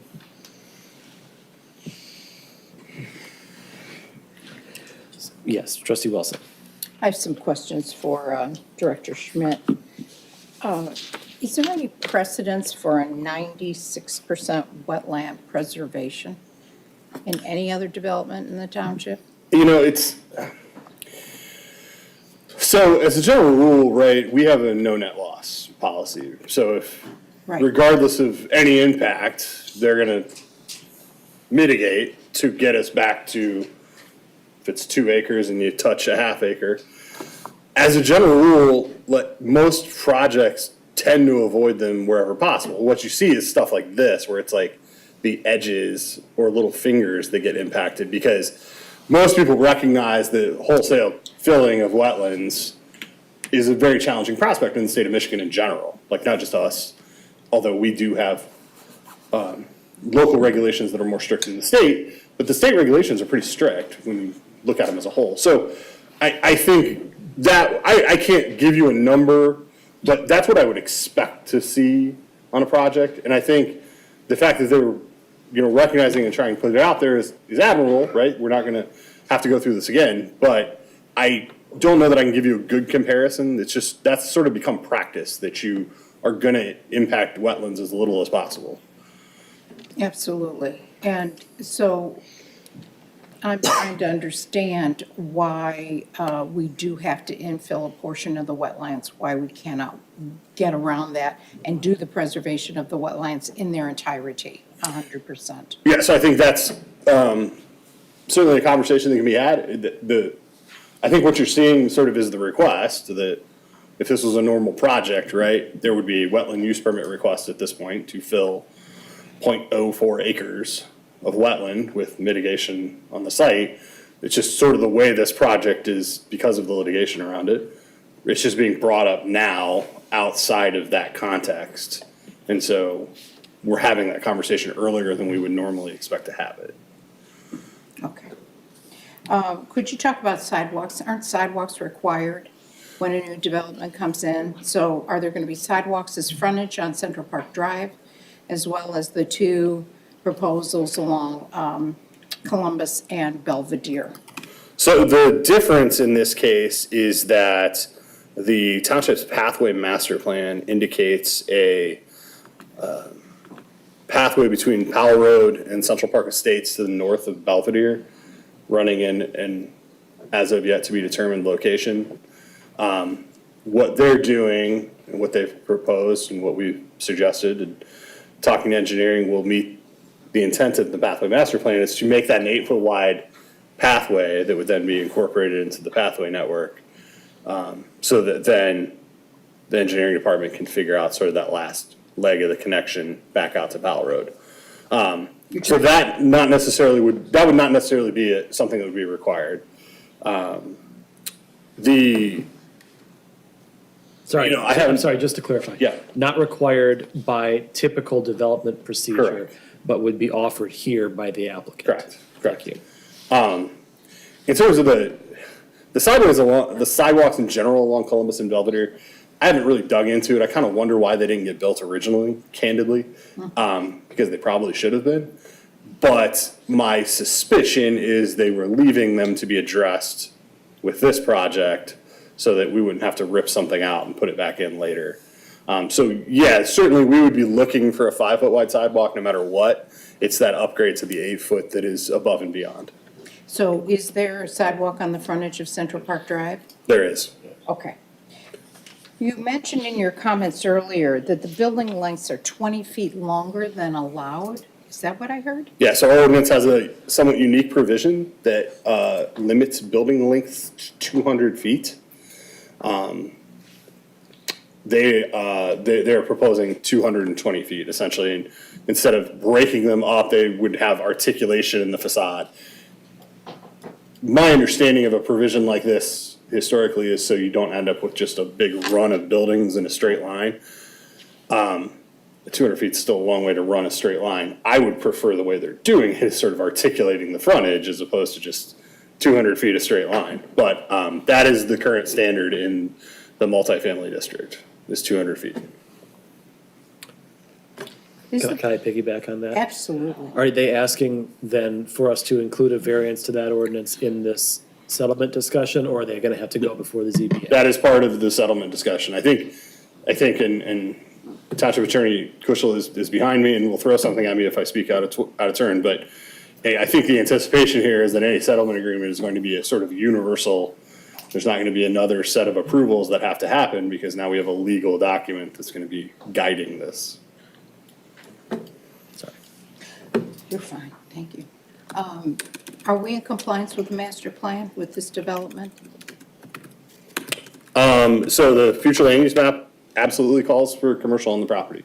As I said, staff had no intention of reviewing or changing that during the most recent update because of the litigation on the property. Certainly, if you review the goals and objectives of the plan, you will find places where it absolutely meets, and you will find places where people would agree to disagree on whether or not it meets the provisions of the plan. But I think that's why a master plan is an aspirational document, right? You don't want to say, we want 42 units of brick townhomes. We want these aspirational things, and how does the market and the township in partnership bring those forward? Okay. Parcel A in our documents referred to as parcel 3 in the developer's documents is unbuildable because of the size of the wetland there? I would not necessarily say that, but it would certainly be a challenge to build on. I would like to zoom down. South of Columbus. Here. So the wetland is here, right? There is upland here. It's not big, but certainly from a commercial perspective, you could probably build something on it. It just doesn't, from this development's perspective, it doesn't make sense to add the infrastructure for like one building, right? You would just leave it. Okay. You referred to RC zoning, 14 units per acre, as medium density? I believe that's the middle one. Let me double check. Middle, I think, is 8 RD, because we have RDD at 5. I may have jumped up one on you.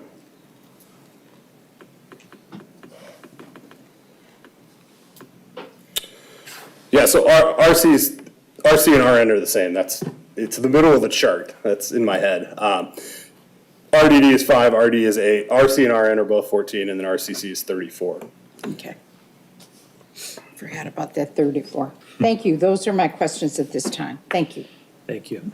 Yeah, board members, I should have pointed out, Attorney Kushel is here if we have any legal questions, since this is a settlement agreement and not simply a traditional rezoning or special use permit.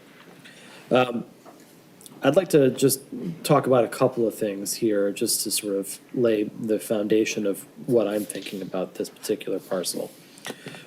So the Planning Commission reviewed this over the span of 3 meetings. After 3 meetings, they came to the conclusion that yes, it needs to be rezoned. And they attempted several times to define what it should be rezoned as, and it eventually ultimately decided not to provide a recommendation, or provide a recommendation against several zonings, which frankly, I think is more or less equivalent to not providing an answer of any kind, which is unfortunate, but it does happen. And so here we are having to work on this in that way. And so the conclusion that they did come to quite definitively is that, yes, it does have to be, it should be rezoned, in their opinion. And generally, I agree with that notion that I think that the CS commercial zoning that's present on the property is no longer appropriate for it. You know, we have seen with the expansion of online retail, we have seen that there's commercial space that goes vacant, that goes dormant, and there's plenty of existing commercial space throughout the township that could be utilized if someone wished to locate their business here. And so, you know, the question then for me became whether or not to move forward with the requested zoning, which in this case was RC, or some other variant of the zoning, which was less dense. Because I think we can all agree that 34 units per acre would be a bit absurd on this location. And so, you know, we were asked about comparable cases. I know I heard one of our residents mention that during the public comment this evening.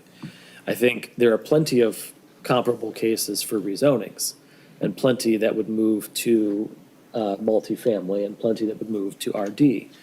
I think if I don't want to put words in Director Schmidt's mouth here, but I think the lack of comparable cases is surrounding the settlement agreement, as opposed to, as a method of zoning, as opposed to the typical zoning process, which we of course have seen many times before.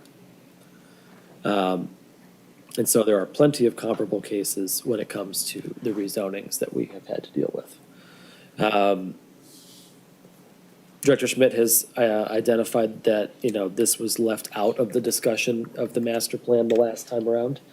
And there's plenty of reasons for why that might be. And I think, you know, the long-standing nature of the settlement agreement and lack of known activity on this parcel would certainly leave one to leave it alone. I mean, in the 30 years that this parcel has existed under this settlement agreement, we must have undergone 6 master plans, probably. At least 5. At least 5 updates to the master plan, and this hasn't been addressed in any of them, largely for those same reasons, I would suspect. And so the question becomes, you know, for me, what is the density that we would seek to achieve here? And is housing even the right option? I think, Director Schmidt, we've had a housing study done about what our needs might be over the next 5 years or so. Is that accurate? Correct. And we have some idea of what that might have said? I believe it's 1,500 units, and Director Clark is probably texting my phone right now to remind me the number.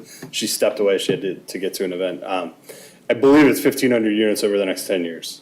Okay, and 1,500 units over the next 10 years in order to what? To get us to where we need to be now, not taking into account that future growth, right? It's a bit of a cat chasing its tail type study, because you're trying to determine what you need now for the future, and then in the future, that number will inevitably go up because employment, demand, et cetera, will increase. So it's essentially come to the conclusion that we have a housing shortage over the next decade. The entire region does, yes. Yeah. So it's not terribly out of step with, you know, what we have been told we would need to have from a housing perspective, that we would maybe consider moving this to a residential zoning. And so then how dense?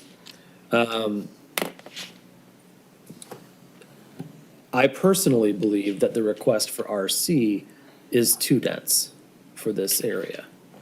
I personally believe that RD throughout the property would make much more sense in terms of being, one, internally consistent, and two, could accomplish, the bringing of additional housing without overstrapping the area. Now, I also take issue, and this is where I'll ask Attorney Kuschel this next question, which is I don't like the notion of using the acreage of the southern parcel to increase the total acreage of the site in order to boost the unit count. My thought is if they're planning on using that acreage for a building, then fine. But I don't like using the acreage from that site for the entirety of that. And so my question to you, Attorney Kuschel, would be, since this is a relatively unique process that we're dealing with here, we are given more or less carte blanche to put in additional requirements that differ from our standard zoning requirements for how we would handle a parcel like this, are we not? Correct. I would say less than carte blanche, but the thrust is correct both in concept and in terms of where I see you going. On the one hand, I think it would be appropriate in any type of development with multiple parcels to understand with the developer how those calculations are going to be articulated and understood within the framework of the township zoning ordinance. So the criticism, if I can call it that, of, this parcel's vacant, therefore I don't want to count it, it's not convincing to me as a board member for a density calculation. I think that's a valid comment. And then in the context here, yes, given the settlement dynamics and the fact that we're also looking at rezoning as part of the request that's coming to the board, and the fact that that was the fundamental initial litigation, when we bring these into court as settlement, what does allow for more flexibility there because it recognizes, okay, there's some give and take here between the parties to try and resolve a dispute without having to litigate it, which gives you that more flexibility in terms of articulating how we're going to calculate or apply conditions on the specific development being proposed. Okay, thank you. Before you sit down, I will try to stop from asking so many questions that make you jump up. The township and the Ide family are two of the parties to this litigation. There is a third, is there not? Correct. And what approval, if any, do we have to receive from that third party in order to move forward on anything here?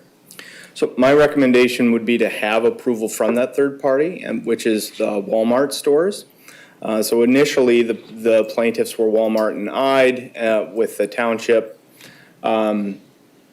There's some flexibility there, as has been referenced. This is 30 years of litigation, and one of the things that occurred in the late 2000s was a settlement agreement with Walmart as to some of their pieces, and Ides did not participate, at least on the document side.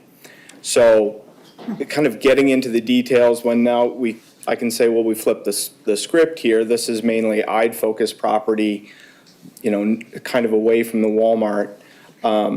That may provide some flexibility in terms of when we really get into the details, what do we need Walmart to sign off on as an original party to the litigation?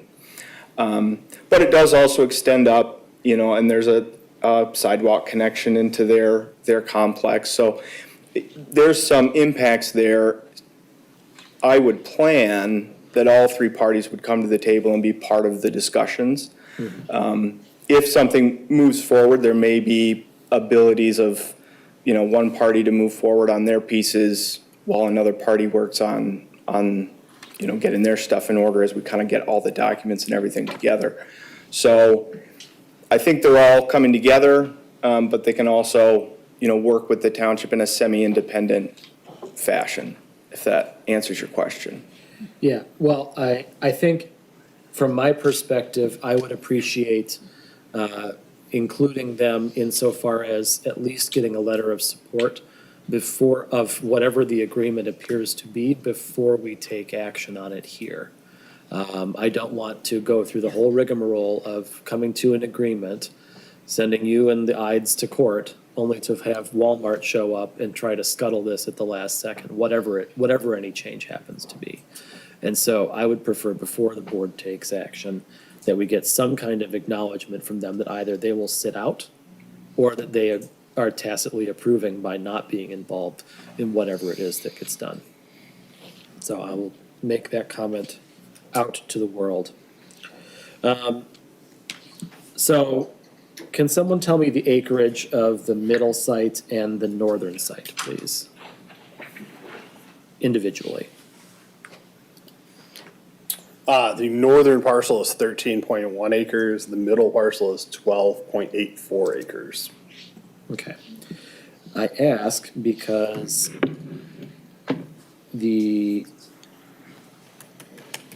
my suggestion would be to restrict it by parcel,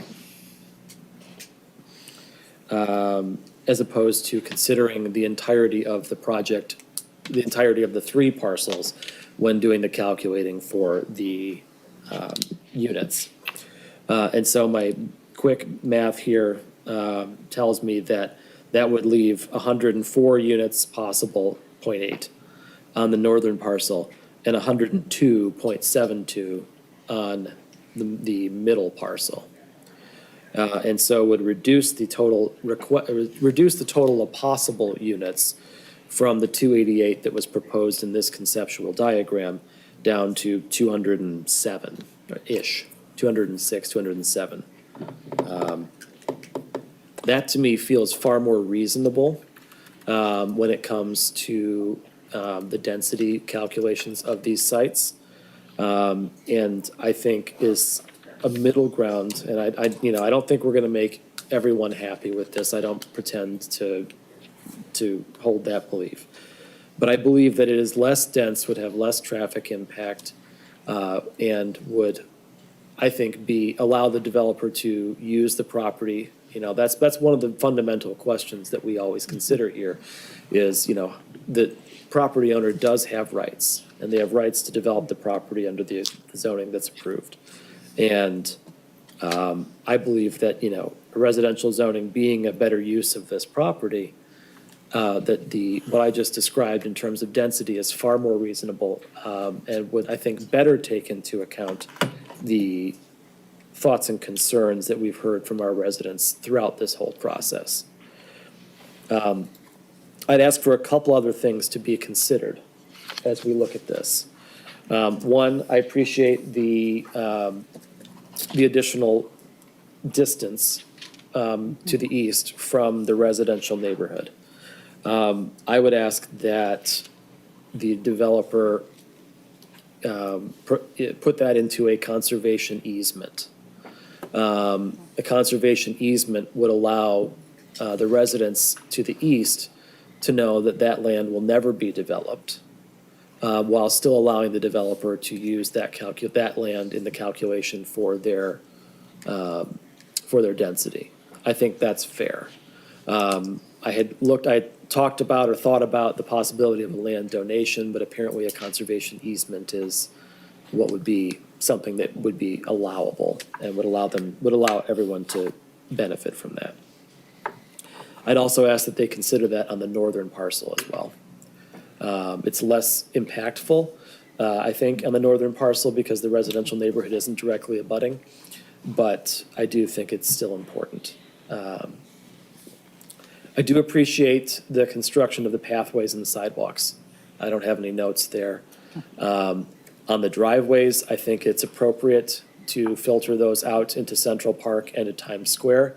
And we've seen in other proposals, the emergency bollards being used to allow for the 2 access points that our fire department requires without overtaxing the residential streets.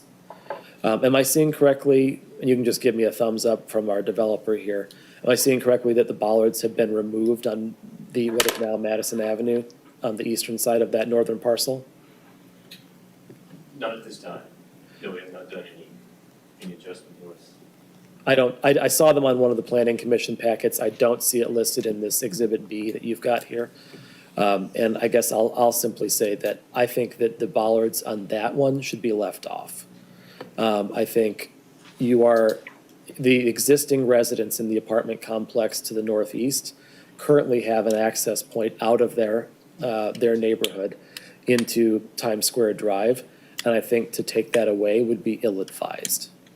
And so it's contrary to the other areas, which I think the bollards make sense.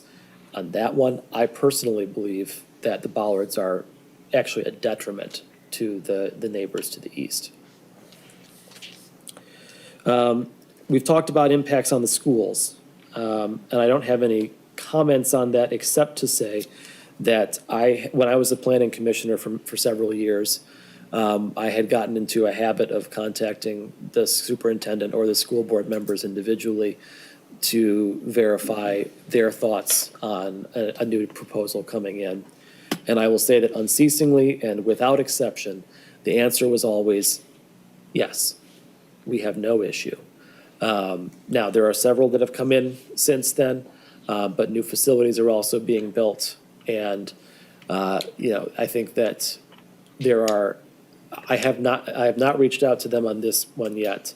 I will prior to the final decision that we make on this, but typically the answer has been a positive answer. Yes. Can I add that a meeting with the Okemos Public Schools Board of Trustees last night, I asked this exact question and they said we have capacity.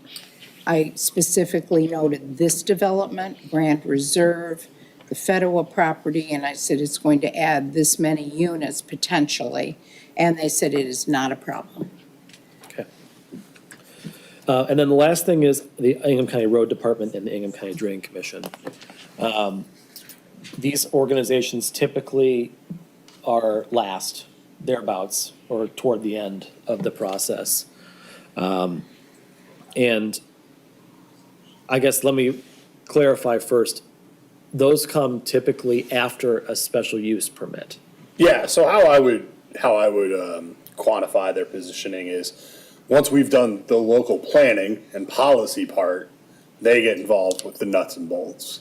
And so they're kind of in the middle, actually. We sort of do the policy, and then there's the construction over here, but they're in the middle of sort of making sure the nuts and bolts of everything is gonna work correctly. Mm-hmm. I think for my peace of mind and the peace of mind of the neighboring community, I think it would be very helpful if, even in some relatively informal way, the road department and the drain commission could take a look at this and provide some kind of informal sign off that they're generally comfortable with the direction of this. And that would help, I think, to offer a lot of peace of mind to our residents that are in the adjacent community, that they're not going to be facing, lots of water runoff or anything like that. Just a general, let's take a look at the concept plan, let's take a look at the proposed detention. Is this in the ballpark of what we would expect would sufficiently capture the water? I think I would like to see that prior to any approval from our body. We will certainly ask the question again. I just want to set expectations that I do not expect we will get the answer you're looking for. Because they're going to ask. Which is any answer at all. Which is any answer at all. Correct. They're going to seek a formal submittal before they provide real feedback. But we'll certainly ask the question again. Yeah, I think we have to do our due diligence as best we can. And to be clear, we tried. I know. To cast no aspersions on my staff, we did attempt. Yeah. And then lastly, traffic, which I think is the thing that everyone has been, I think it was the one comment that was mentioned in every single piece of feedback that we received from the public, both in written form and also here tonight. I think traffic studies are as much an art as they are a science. And I have seen over the course of, years on the planning commission, followed by, now 3 years on the board, I've seen a lot of the traffic studies. And it's really, it's important and very challenging, I think, to look at a traffic study for an existing parcel that is vacant and say, well, how do I compare this to what's possible today but isn't in use? And having looked at a lot of these, I've become, I think, a little more accustomed to how we handle traffic studies and how we think about them. But for folks who are looking at their first one in this parcel next to their property, I think it's important to note that, this theoretically could be a big box commercial. This theoretically could be a lot of, a strip mall with a lot of, very popular businesses. And I think what's important to bear in mind, even though it's not that way today, the traffic generation that could occur is what the traffic study is comparing this a residential proposal against. And I say that so I can say that I don't necessarily believe that, I think that it's characterized appropriately when we look at the total number of trip generation, when we're looking at it against the commercial zone, commercially zoned properties that are existing today. I don't have any particular issue with the study itself as a ability to sort of gauge what the traffic might look like. There was one person, I think, who had an allegation that it was half as much as it should be. I don't believe that to be the case, having looked at a number of these. I don't believe that they missed all the return trips. That was included in that final number. So I've been monologuing for about 15 minutes here. But just as a summary recap, what I would suggest is, rather than the RC that was requested, that my preferred way forward would be to rezone the entirety of the parcel, both parcels, I guess all three, to RD instead, which is 8 units per acre. Restrict the density calculation to each individual parcel, as opposed to considering all three in one lump. Reducing the total number of units from 288 to 206 approximately on the northern and central parcels. I would suggest that we consider requesting or conditioning a conservation easement for the 110-foot buffer to the east of the central parcel, at least. Continuing on with the requirements that were already put in place or suggested at the Planning Commission level for the pathways, the wetland conservation, and the sidewalks, right, sidewalks and pathways and the conservation. And the access points at Central and Park and Times Square drives only, with emergency bollards at the Belvedere and Columbus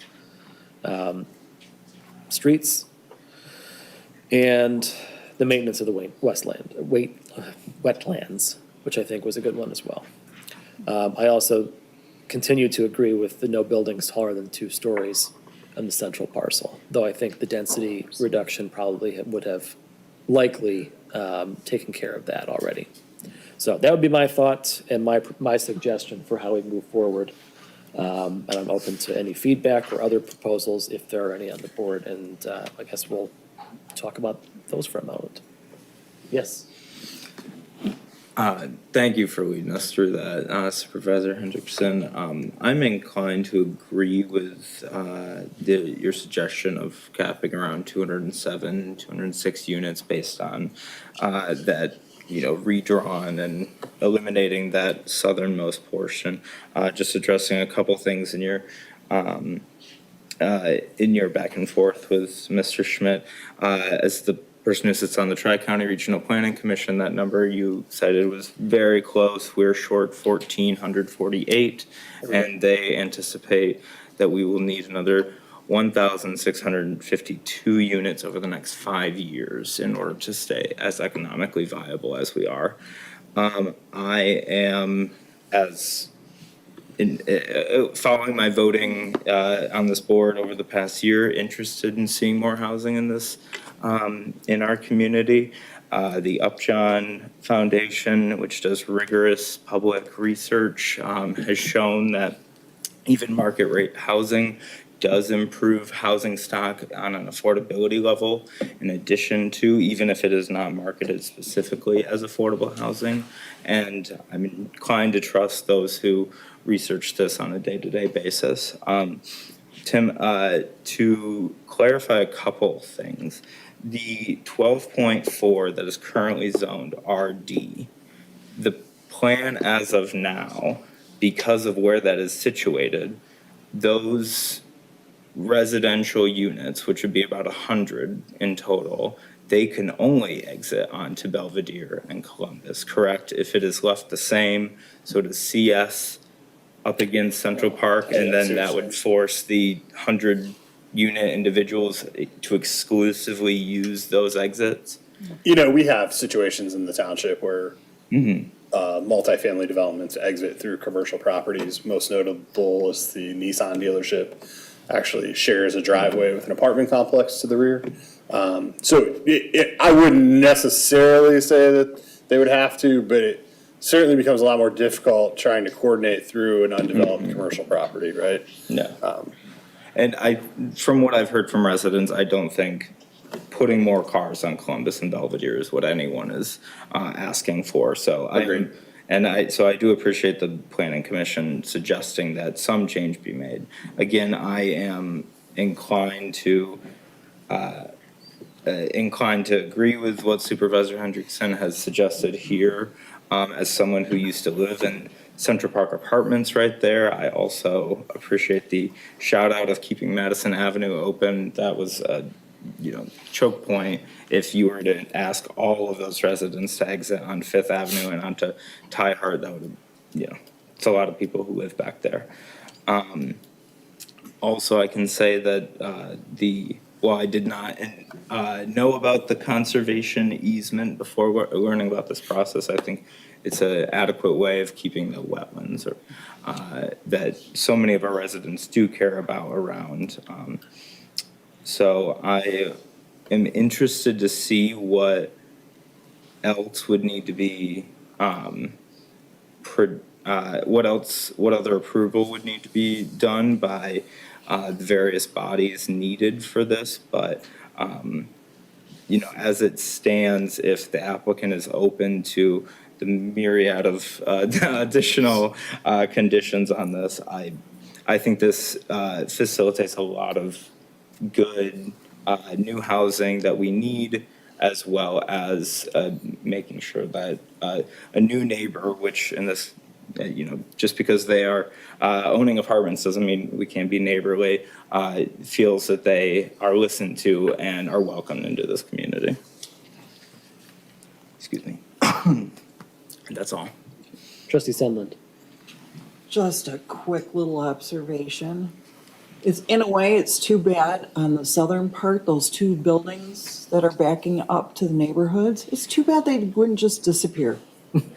I'm just saying, because if they weren't there, the residents wouldn't be as upset about all this going in, I think. I'm just gonna say that. My wish list, that is my wish list, my Christmas wish list. Sure. Thank you. Trustee Trezise. I appreciate your laying out these proposals and thoughts. I do tend to agree with you. The one question I have, rather than zoning it by parcel, to give a little flexibility to the builder, given where the wetlands are, combine the top two and use that and eliminate the bottom one that has no building on it. Still roughly the same number of acreage, but it does offer the ability to mitigate around the wetlands a little more easily. So you're saying so I understand, I'll rezone the whole thing, but allow them to combine the top two acreage so they can more adequately place the. Now, we have done zoning or included property that couldn't be built upon in the calculation of total units they could put on there. And even with the mall, when we bought the marketplace on the green, we had to give them, or we had to supply them with some wetlands to offset, so their percentage under their SUP or MUPUD, whichever they had, retained, stayed within the limits, so that they had enough property that wasn't built upon, so that they stayed within that. And, but I do like the idea of, since that is essentially a non-buildable area, not including that in the calculation. I'm sorry, I meant to ask one question to the applicant. If you're available and know this information, ballparking, how outside of this project that you're proposing here, what is the average size of your Michigan projects that you maintain right now? You mentioned the Holland one, and looked like there were quite a few others. I'm curious about the size. Yeah, I'll let Eric speak to that for a moment. Thank you. So we can run through the rest of our Michigan portfolio. We have the the parking ratios for each bedroom type, so it is consistent with the overall here that we're pursuing. So our first Authentics community in the state is 240 homes total. That's Authentics, Quincy Street in Holland Township. Our first Springs community in Grand Rapids Charter was 248. Our second Springs community in Wyoming was 300, or is 300 homes. More recently, we're building 284 homes in Commerce Township and 300 in Canton Township. Thank you. I asked because I did notice how many letters of recommendation from other towns were involved in the, or cities were involved in the planning commission project. So I was curious if we're talking about a similar size, which if anything, if that 207 is the magic number for this, it sounds like it's very within your range of what is reasonable for your work. Typically, we're seeking about mid 200s for operational efficiency. Below that, our expenses rise. The expense ratio doesn't work out with payroll, typically. So that's just a metric we use. Usually there has to be some sort of offset for the payroll when we are sub 240, 250. Lately, with building costs rising, we're seeking yield to make the numbers work for equity required with the construction loan. So more often than not, especially in Illinois, we're seeking upwards of 320 homes. Those densities range from really upwards of 15 units an acre. Commerce Township is close, it's above 20. So those are different types of communities. I would commentate that 8 units an acre is a townhome density, an owner occupied density. More often than not, if we had our druthers with buildings placed on the usable land, we're typically with this brand of housing operating around 17 units an acre. Holland was 11.98, just for example. Gotcha. Thank you for giving me that information. I appreciate it. Other board members?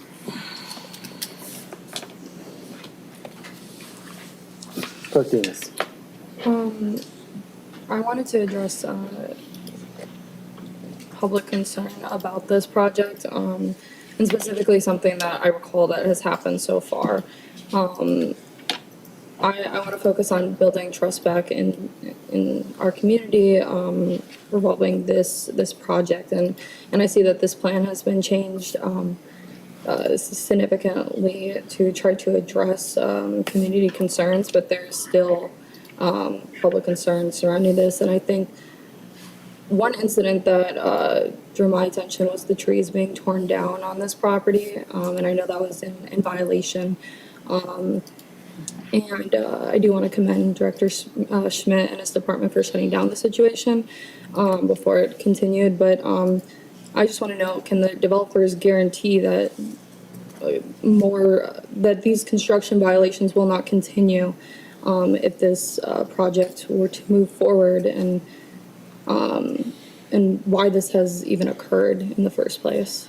Yeah, so I want to clarify that the developer wasn't responsible for that. That was actually the property owner. And it was an internal miscommunication on their end. There were no trees of any size removed. For comparison, we have a situation on Hazlitt Road right now. We were actually trying to calculate how many trees were removed because it was far more than we were originally led to believe. And so in this case, they essentially started grubbing the land, which is the first step of clearing, adjacent to the sidewalks. And so I think certainly the development group has indicated that they are very aware of what our process is going forward and are even, in preparation of just punching holes for geotechnical, understanding that they will need a land clearing permit, even though probably not required. Geotech holes are pretty common, but in this case, we are requiring one. So they are the developer is aware, and the property owner, is very apologetic that it happened. I mean, that's not how they function as a general rule. But it happened. And so we addressed it quickly, and we have moved on as it's not relevant to our land use discussion. Okay, but with that, going back to the 96% of wetlands being preserved, I do have concerns. We've had issues on this property, preserving the land, trees, and now our wetlands. How can we get it to 100%? Is that something that we can work towards so that we can preserve our land properly?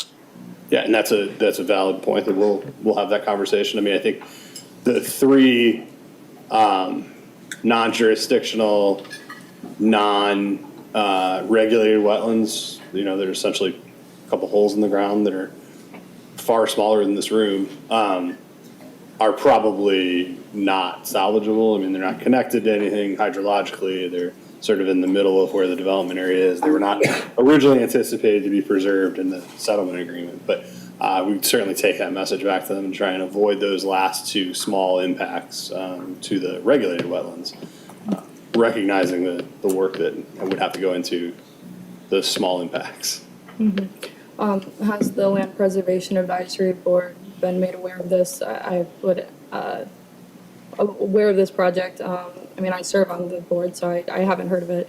Heard of us discussing the wetlands for this project during board discussion, but has this been brought up to the board at all? No, ma'am. The Land Preservation Advisory Board would have no role in a project like this. Okay, so not even to talk about the environmental impacts? Correct. Wetland permit would go to the Environmental Commission, should one be submitted. Okay, and has that occurred? No, it has not. We are not at that point of the process. What point in the process would that occur? So when a wetland permit would be submitted? And so that's, I think, part of the discussion here is that if there is going to be a wetland impact, how does that get incorporated into the settlement agreement or not there? So it would be a future item if they choose to make an impact. Okay. And just to follow up on that, it was an interesting discussion, and one of the comments Director Schmidt made about the existing settlement agreement that, again, we've hit on, but it's one of the challenges, sort of with the traffic piece of we have commercial up front, what would that traffic look like? It's not even just what is the real estate and how could that be developed, but also what does the current settlement agreement allow for versus what's being proposed, because again, there's 2 or 3 parties coming to the table, so it's weighing what's been established over the course of these 30 years and what could be there and potentially what's allowed to be developed versus what's coming forward now and those trade-offs, right? And kind of speaking to the master plan about how can we reach the goals from a master plan perspective. So just wanted to kind of note that, and to the extent there's additional discussions, which it sounds like there will be, some of those details could be fun for me, probably not for everyone else, but I'll enjoy them with you. okay, that sounds good. So just wanted to kind of highlight that, just again, the uniqueness of what we're potentially dealing with. Okay, so I had a next question. So at the planning commission meeting, November 17th, as Supervisor Hendrickson mentioned, there was no real recommendation about the zoning designation, which zoning designation, should this be classified as? And I see that they provided two motions, one on RC zoning and one on RD zoning. As I am a fairly new board member, is there any other zoning designations that would be possible for this? I mean, in theory, anything is possible, but realistically, those are the two designations you're talking about. So these are the ones that we're considering. Correct.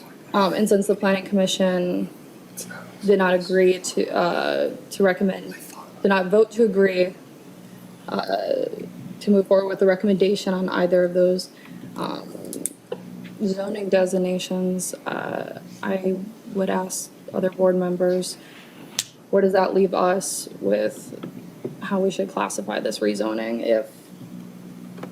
if they're not saying a value of RC or RD zoning?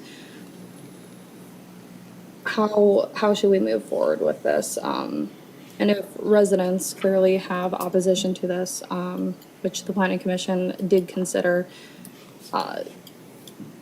then I would ask, how can we come to an understanding here? How can we come to an understanding to see how this zoning will benefit the township? Because from my understanding, I guess how I see it, I'm taking into consideration residential concerns, and I would like to see that addressed before deciding on this. Well, I'll take a stab at the first part of your question, which was how do we go forward given their lack of recommendation? Ultimately, what they provide is a recommendation to us. We're the final authority on whether or not something gets rezoned or not, typically, even in the typical process. In this case, we're asking for a legal change to a legal settlement that the township is party to, and we are the ultimate authority on that as well. I watched that meeting in its entirety, and at the end of it, it felt like the sentiment was, well, we don't know. We know it should be rezoned. We know that none of the proposals that they were talking about at the time were perfect, and they weren't able to recommend either of them. And they gave lots of reasons throughout the course of that meeting as to why and why not that was the case. Ultimately, as the elected body of the township, one of the elected bodies of the township, it's incumbent upon us to come to a definitive answer on this, which is why I was suggesting an alternate to what was being requested and being proposed, is that I personally find to be more palatable. But it's up to this group to determine what we think is right. Yeah. And that's what we were all sent here to do. I appreciate you providing your perspective here, because I think some of your suggestions, things that I didn't even consider, like the conservation easement, could be something to look into. And you mentioned how we are elected officials, and because of it, we are meant to represent our residents in the township. So I'm just trying to understand what incentive we would have to support this type of project then. And as we saw with the planning commission, they did oppose, the motions failed to recommend RC and RD zonings. There was clear opposition. And just watching the meeting, I think that's something that we need to consider, and I think that is influenced by our residents. Yeah, and certainly we've been receiving that feedback as well, right? We've received numerous emails over the last several months. Residents are here tonight to talk about it.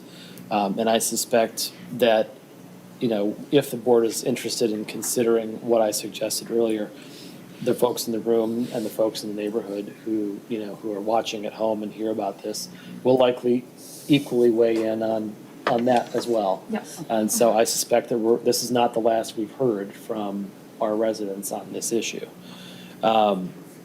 Whenever I take up a rezoning, and there have been many, obviously, that we've considered over the course of the last several years, I think it's important to weigh the immediate neighbors and their concerns, as well as the overall benefit to the township as a whole. We know that we need more housing in the township. We have studies that show it. Many of us ran on bringing a more affordable version of housing to the township. And the studies have shown that more housing will eventually bring down the cost of all housing, because it's a supply and demand question, right? It's basic economics. And so, I absolutely understand the trepidation of the neighbors, right? It's a big ask to have multifamily housing between where you live and the road. I'm in a unique position where I live in a neighborhood that has multifamily housing between me and the main road, right? I'm in Okemos Square, and between Okemos Road and Greystone Drive, there is an apartment complex.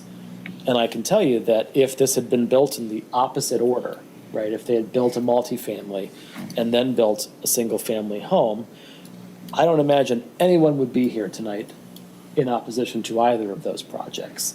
It's only because it's coming in single-family first, then multifamily. And I will tell you that as someone who lives next to a multifamily project, the concerns, while I understand the fear of the change and the fear of something new coming in, they are my neighbors, right? They're just people. They walk the neighborhoods in the same way that I walk with my kids in the neighborhoods, and the traffic is minimal, right? They go to their homes, I go to my home, and truly there's very little impact. Central Park Drive is a challenge. So is Okemos Road, right? And I'll tell you that the traffic is just a challenge across the township anywhere. And I'm not saying that I'm not trying to be dismissive of the concerns about traffic, but I do think we have to be realistic about the fact that traffic is a concern on all of our major roads. And I think all what we can do is attempt to do our best to try to mitigate the impact. And I think, one, keeping folks off of Columbus and Belvedere is certainly one way to do that. Putting in some pedestrian, I like the idea of the RFB controls for pedestrians, certainly would be helpful. We've seen it work wonders on Central Park, just to the west, in front of the farmer's market.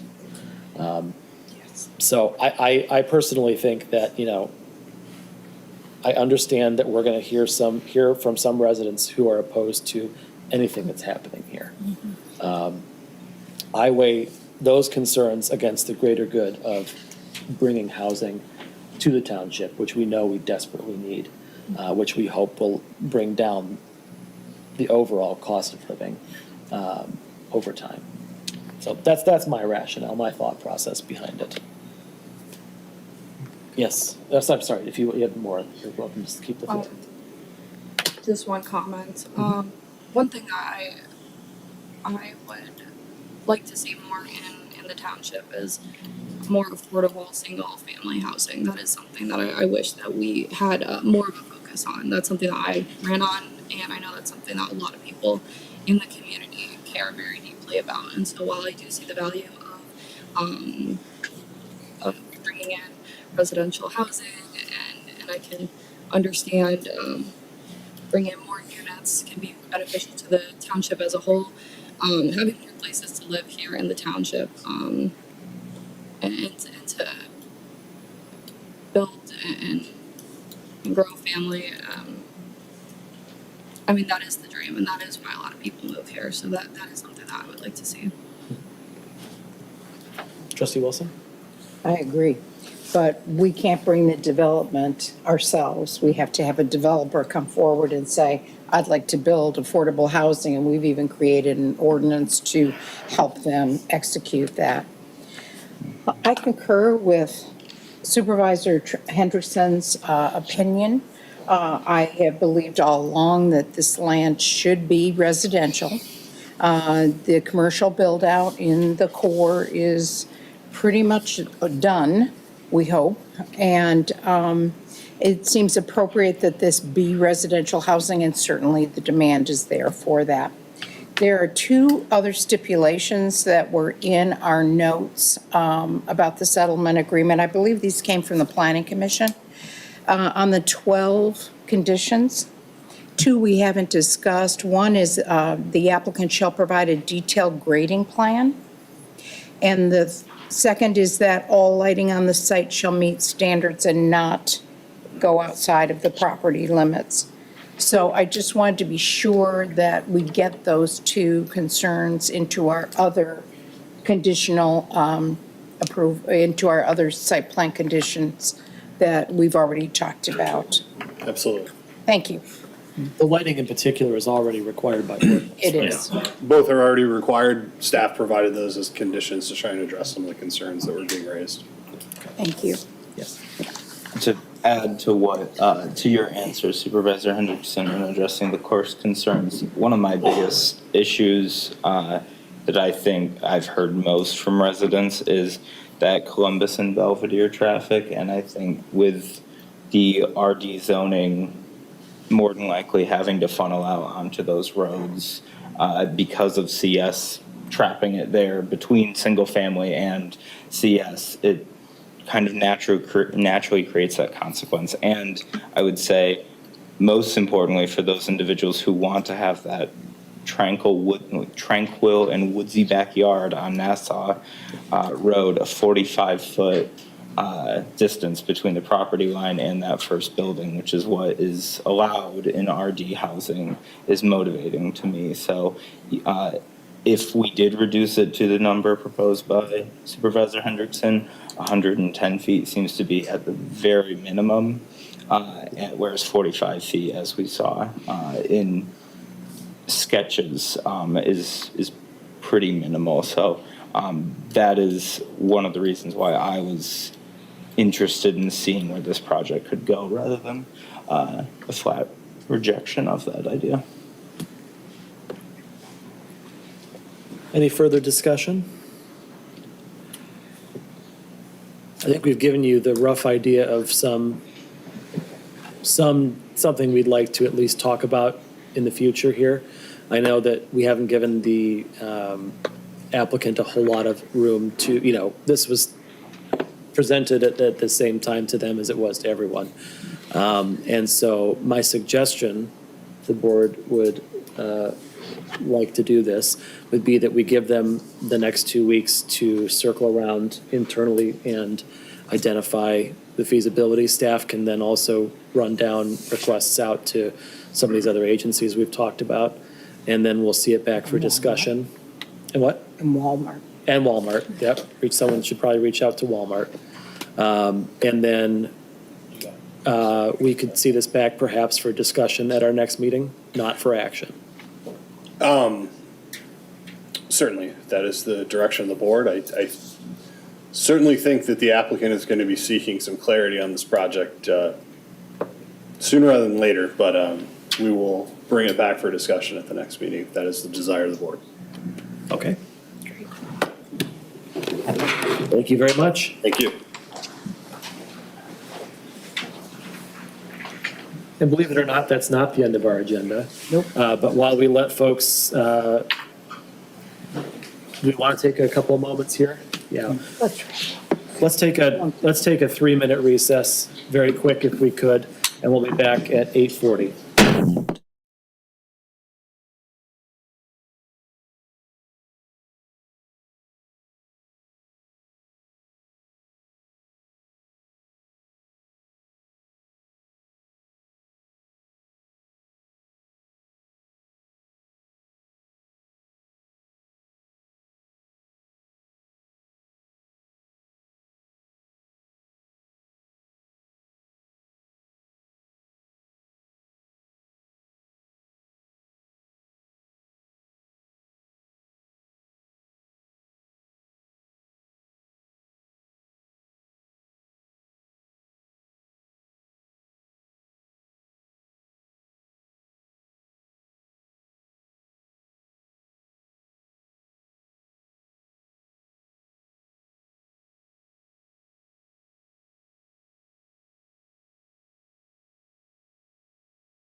These are new. Yep. Okay, Yes. thank you. We're just missing Kathy.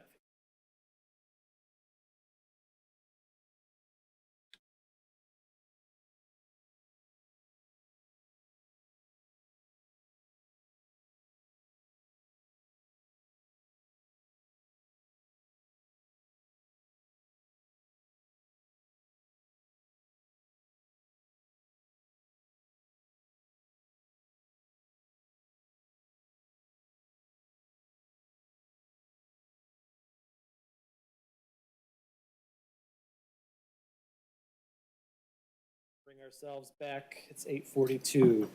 And now we have the Hazlet Road Corridor Study Proposal. Mr. Officer. Good evening, Supervisor Hendrickson and board members.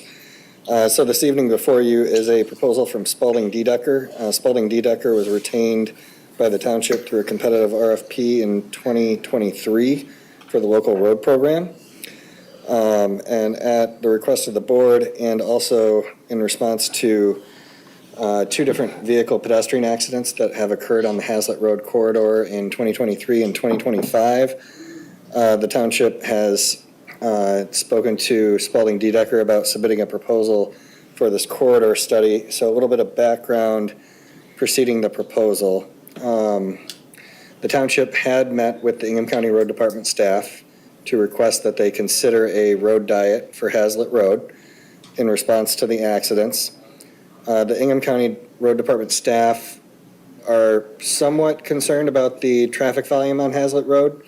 So generally speaking, for road diets to be successful, anything under 15,000 ADT or average daily traffic volume is going to be successful. Once you get into the 15 to 20,000 range, it kind of depends on the engineer and the road network in general as to whether or not it will be successful. Engineers will give you differing opinions on that. Spalding D. Decker thinks our prospects of implementing a road diet on Hazlet Road are quite good. I think the feedback that we received from the county staff, we had one who was somewhat favorable and one who wanted to see more data as it related to a road diet. So what we proposed is that we undertake a corridor study. Pretty much all of the data and all of the work that is comprised in the study would also be necessary to acquire a safety grant to help fund the road diet. Most recently, a road diet was performed on Mount Hope Road this year. That was performed with a safety grant funding 80% of the project. I believe those max out at $1 million. So the corridor study will not only help us examine the impacts and the viability of a road diet, it'll also help us secure the grant to implement it if that is the conclusion of the study. Beyond just looking at a road diet between Park Lake and Marsh Road, which is the remaining portion of Hazlet Road that has not been dieted now, we will also examine other safety improvements, including adding crosswalks between Park Lake and Marsh Road, and then enhancing safety at existing crosswalks. And the study will actually take us all the way to Copper Creek and the Bird Strawberry Farm neighborhood, where there is no crosswalk between those neighborhoods. So we will be examining pretty much the entirety of the Hazlet corridor in some capacity. And then one benefit of the study on another project would be the Academic Way Local Road Program project. So Academic Way is a local road, but it also has Wilkshire at the end of the cul-de-sac, as well as some multifamily development at the end of the cul-de-sac. And so as we've started to talk about the Academic Way project, congestion mitigation for the AM and PM school traffic has been one of the subjects that we've touched on the most. And so data acquired through this study will actually help us in determining how we could best mitigate congestion at Academic Way and Hazlet Road as well.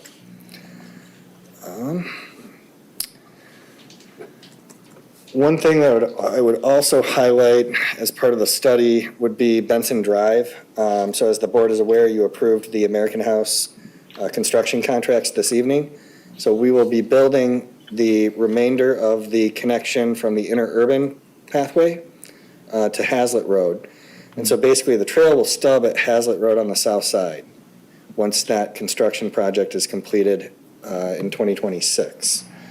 But then if you look at the pathway master plan, we do have a plan to have a crosswalk at Benson Drive, and then an off-road trail that would weave through Hillbrook Park and then terminate at Lake Lansing Road.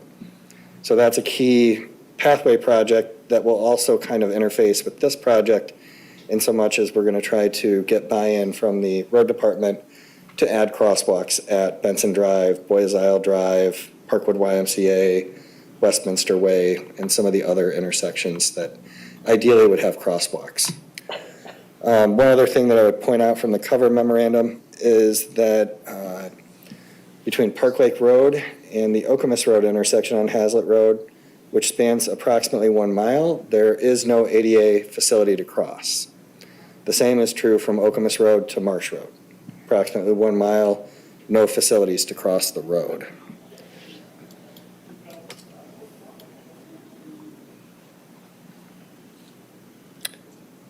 And so with that, I would just highlight towards the end of my cover memorandum, based on all of those factors, the road diet being the primary driver of the need for this study. And the benefit of a road diet would be reducing demand on our first responders, having fewer accidents on the corridor, fewer speeding complaints. If anyone's driven Mount Hope Road recently, it's very hard to get above 40 miles per hour. If a speed study is conducted, I suspect there's a very reasonable likelihood that the speed limit could be reduced to 35 miles per hour, or at least 40, in the current 45 mile per hour zone, right? So the primary benefit of the study is the road diet, which for the township's sake is primarily going to benefit our first responders, which is a general fund commitment for the township. So we're proposing that 70% of this study be funded through the general fund, 20% for the pathway system. There are some benefits to the pathway system, but generally speaking, for mid-block crossings like these, we do not need to undertake a study like this. And then 10% from the local road program for the benefit for the Academic Way local road program project. So if you look at the proposal, there are phases. Phase 1, I believe, is 14,600 in total. Yes, it is. So after we complete phase 1 and get the counts, we will kind of reassess things and see if we're going to proceed further based on those counts and that data, or if that will kind of conclude the study. So that's how we will kind of approach this at first. But there are 3 different phases. In total, the study comes out to, I forget if it was totaled, 18. So 32,000 for phases 2 and 3 and 14,600 for the initial phase, at which point we will reassess. So that's kind of a broad overview of the proposal before the board this evening. And we do have our traffic engineer, Steve Stramsack from Spalding Dedecker, who is in attendance, should you have any technical questions. Trustee Sunland. Quick question. So you're talking about Hazlitt Road and putting some crosswalks in. Are you talking about putting anything in the middle, like an island thing? Yes, actually that is bullet point 3 on kind of my overarching components that will be examined during the study. Now the pedestrian refuge islands, these would be mini islands, kind of like what you see on Bircham Drive or Hagedorn in the city of East Lansing. The reason being the housing stock on Hazlitt Road is older housing stock, and so we have a lot of curb cuts. And we can't block right-hand or left-hand turn movement, well, I should say left-hand turn movement in and out of driveways.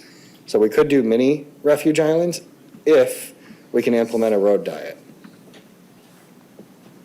Manager Dempsey's zooming in for me. So we need that left-hand turn lane so that we can construct the refuge islands within the left-hand turn lane.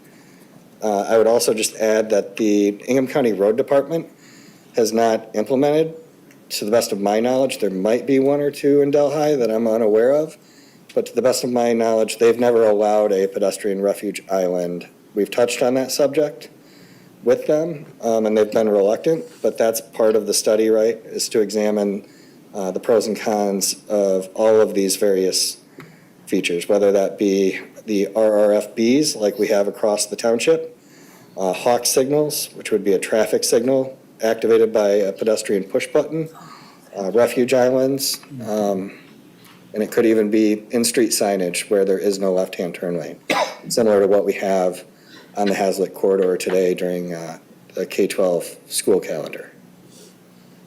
I want to piggyback on my question, or it was a different question, but anyway, one of the first times I ever traveled on a road with the road diet, there was a person that, not past me, they were passing someone on the other side, and they literally went into the left lane to pass them.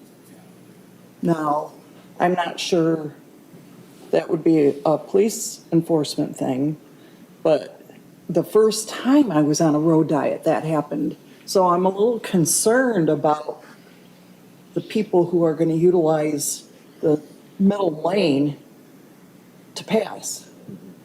And you're absolutely correct, that would be a traffic enforcement, so that person could be stopped and cited for a moving violation. I've had that happen once on all of the roads that have been dyed in the township. It actually happened right near this complex on Central Park Drive. So that does occasionally happen, right? Just like moving violations happen every hour throughout the township, unfortunately.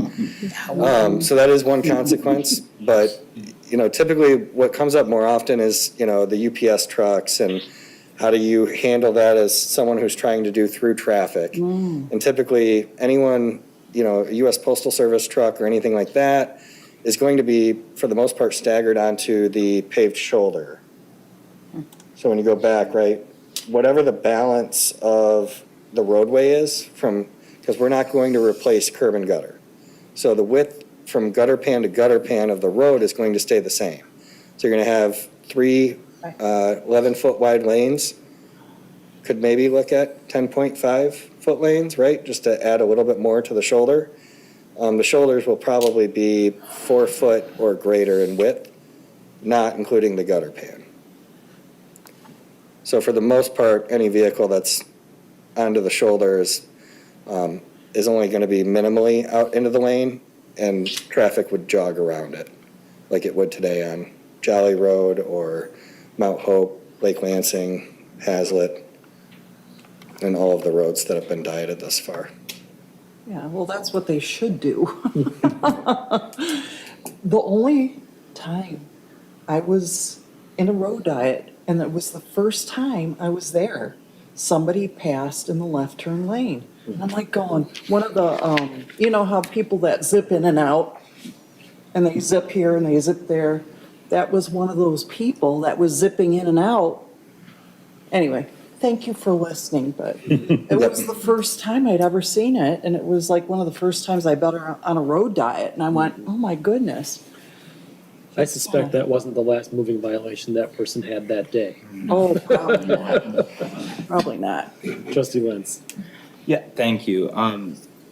Dan, you and I have had plenty of back and forth with residents and between the two of us about safety on the roads for pedestrians and bicyclists, specifically referencing like refuge islands and hawk signals. I'm curious with this report, or excuse me, with this study being conducted, if we do move forward with it, did those hawk signals and refuge islands only, like, do we need to reach a certain threshold of data in order to install those, or can those be, because we as Meridian Township see the value in adding those, can we request that as a part of this road diet? Does that question make sense?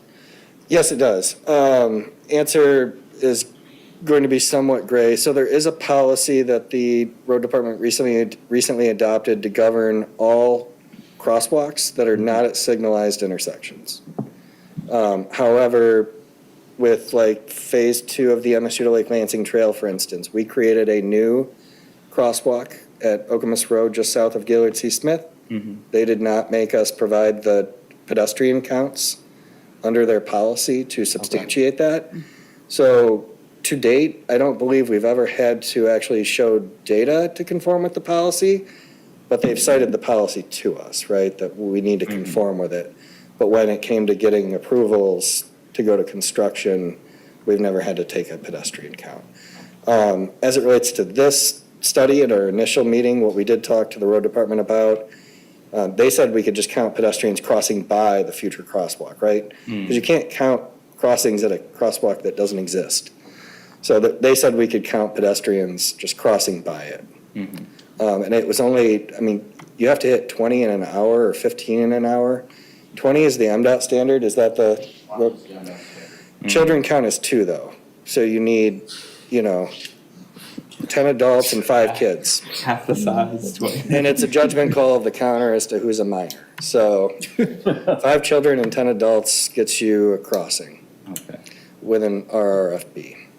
Thank you. For what it's worth, I, in our campaigning for our positions here last year, made it a point to go and knock on doors of folks on Hazlitt Road, and walking along those is a terrifying activity at times, especially considering those folks traveling east. A lot of times they're trying to get home as quick as they can, and there's that hill that they can come up. I mean, I've seen crashes there as someone who was that commuter going on that road every day for 7-8 years. So, in general, I'm encouraged by road diets. My other question is, have these safety grants been issued for other Meridian road diets in the past? I believe only Mount Hope. I believe the road department funded the other road diets without safety grants. Gotcha. But I mean, it's a good investment to apply for the safety grant, because this is an expensive project and you get the road resurfaced, or at least the portions that need to be resurfaced. Right, yeah, no, I understand, I agree. My follow-up to that would be, were there any stipulations put on projects, or on the Mount Road project outside of what we would consider to be normal business? Okay. Okay. And then following that money line question, if it is determined that we, should move forward with this road diet, we apply for the safety grant and we do not get it, would this be a priority then of the townships moving forward, or is that to be decided on a budgetary level?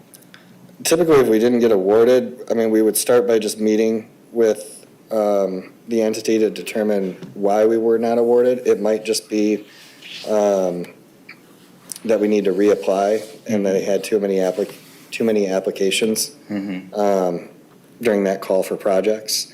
Okay. So we could look at reapplying, in May of 2027. But we would assess with the entity as to why. We're going to score very high, given that there's 2 vehicle pedestrian accidents on this corridor in the past 2 years. And last comment, I appreciate it, as Tri-County, I'll reference them for the 3rd time tonight. They recently launched a pedestrian safety marketing campaign all around this. And it was notable because Meridian Township scores low compared to the city of Lansing. But those 2 accidents on Hazlitt Road were specifically pointed to as, this can happen in any area in our community, not just in the city of Lansing. So I would be encouraged, if this does move forward and the data shows that it is necessary, that we talk with them about maybe implementing that marketing campaign here, because as a pedestrian and biker myself, I should follow the rules of the law for my safety and everyone on the road as well as those vehicles. So, thank you. So just to clarify, we're talking about Hazlitt between Park Lake and Marsh eventually, right? For this. Yes. Phase 1. And they are, the City of East Lansing, or the Ingham County Road Department, is already doing a project on Hazlitt from Park Lake to Hagedorn, right? Correct. Technically, that project next year will close the Hagedorn-Hazlitt intersection and these 2 ramps right here coming off Saginaw Highway. So basically, all of this will be closed for the final phase. But what East Lansing did this year was diet from the Hazlitt Road from the Hagedorn intersection approximately right here at this intersection to the Park Lake Road intersection, right? Because we don't give up capacity at the intersection. We only give up capacity in between the intersection. So I guess what I'm curious about is, we've got road diet to the east. We've got road diet to the west. Does East Lansing use a different standard of determining what road diet should be? So they did do a traffic study, and I believe they applied for a safety grant, but I don't know that for certain off the top of my head. But the ADT is lower west of Park Lake Road. It's 13,000 and change, based on the most recent traffic counts. So the contention is that there are some 2,000 daily trips or more that are between Park Lake and Marsh than there are between Park Lake and Hagedorn. Correct, about 2,500 to 3,200, somewhere in there. And that's data driven, not just, Those are isolated counts that were taken. We do have East Lansing's traffic study, though, which is part of what our firm will look at relative to the counts that we get. yeah, I have no issue with funding a study and making this happen. My biggest question was, this is a county road. And the fact that we are being asked to foot the bill to do this is pretty ridiculous, in my opinion, especially given that they've done one in the township as recently as last year on Mount Hope. And we were not requested to pay for any of that, right? Correct.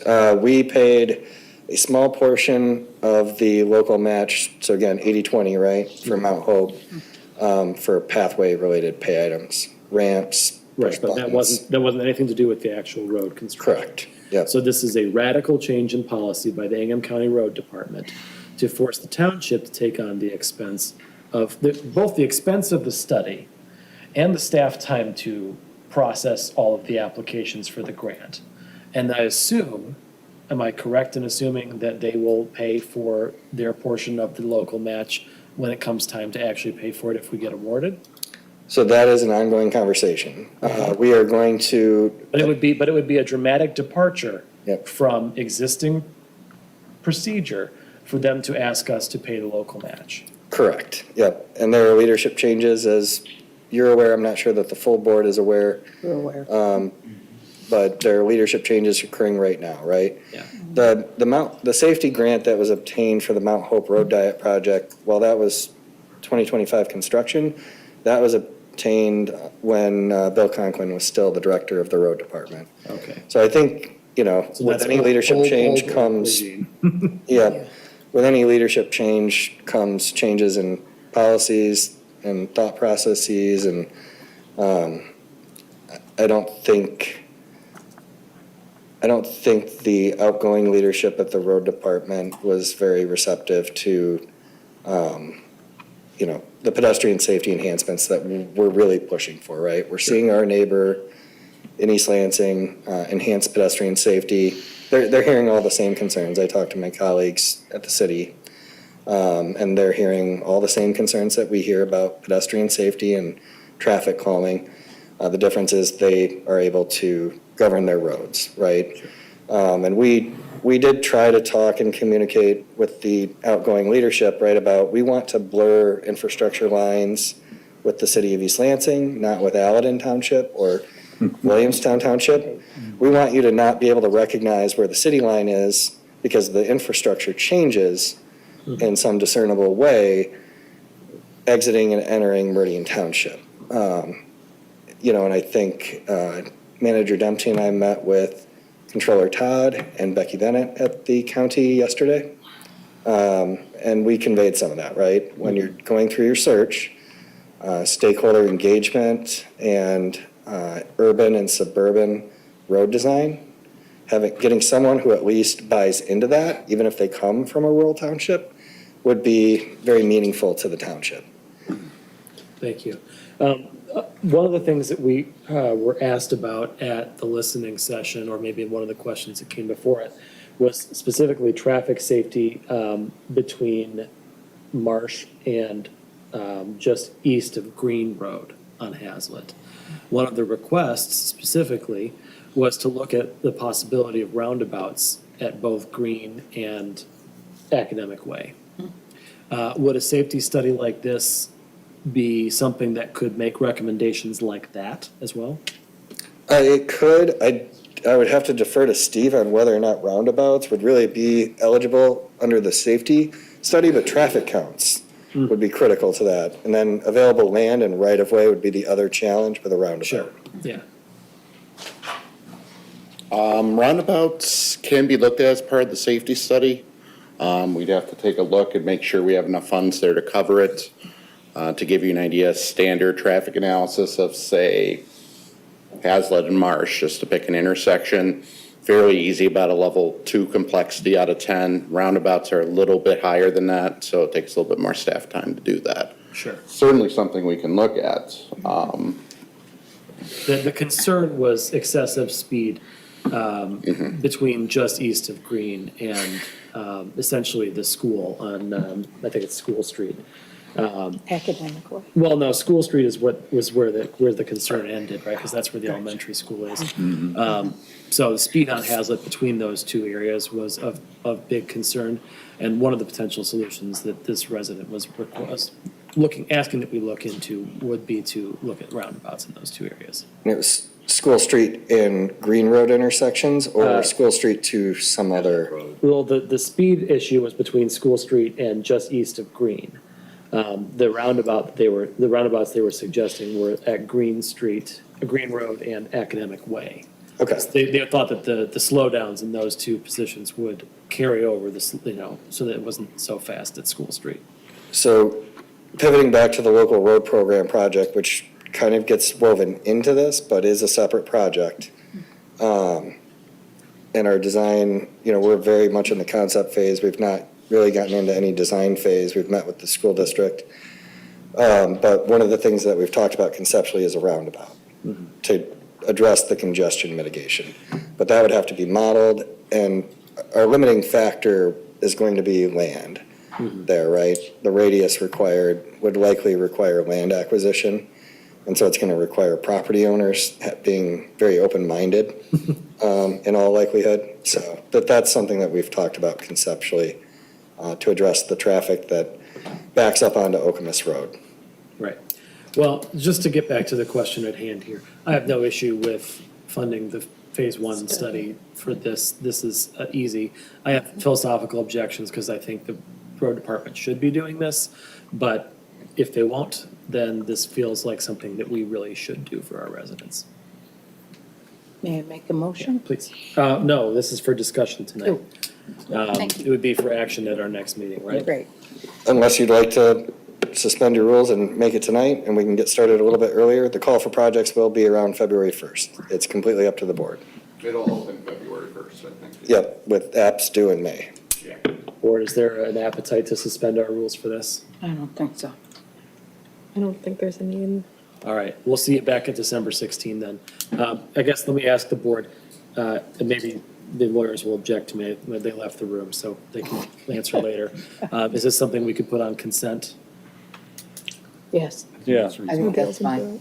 Okay, very good. And my parting thing that I forgot to cover during my introduction of the item, so this measurement tool that I put up, those are the limits of the pathway that will be constructed next year through the federal TAP grant that we acquired through Tri-County. Okay, So, great. thank you so much. Thank you. That's great.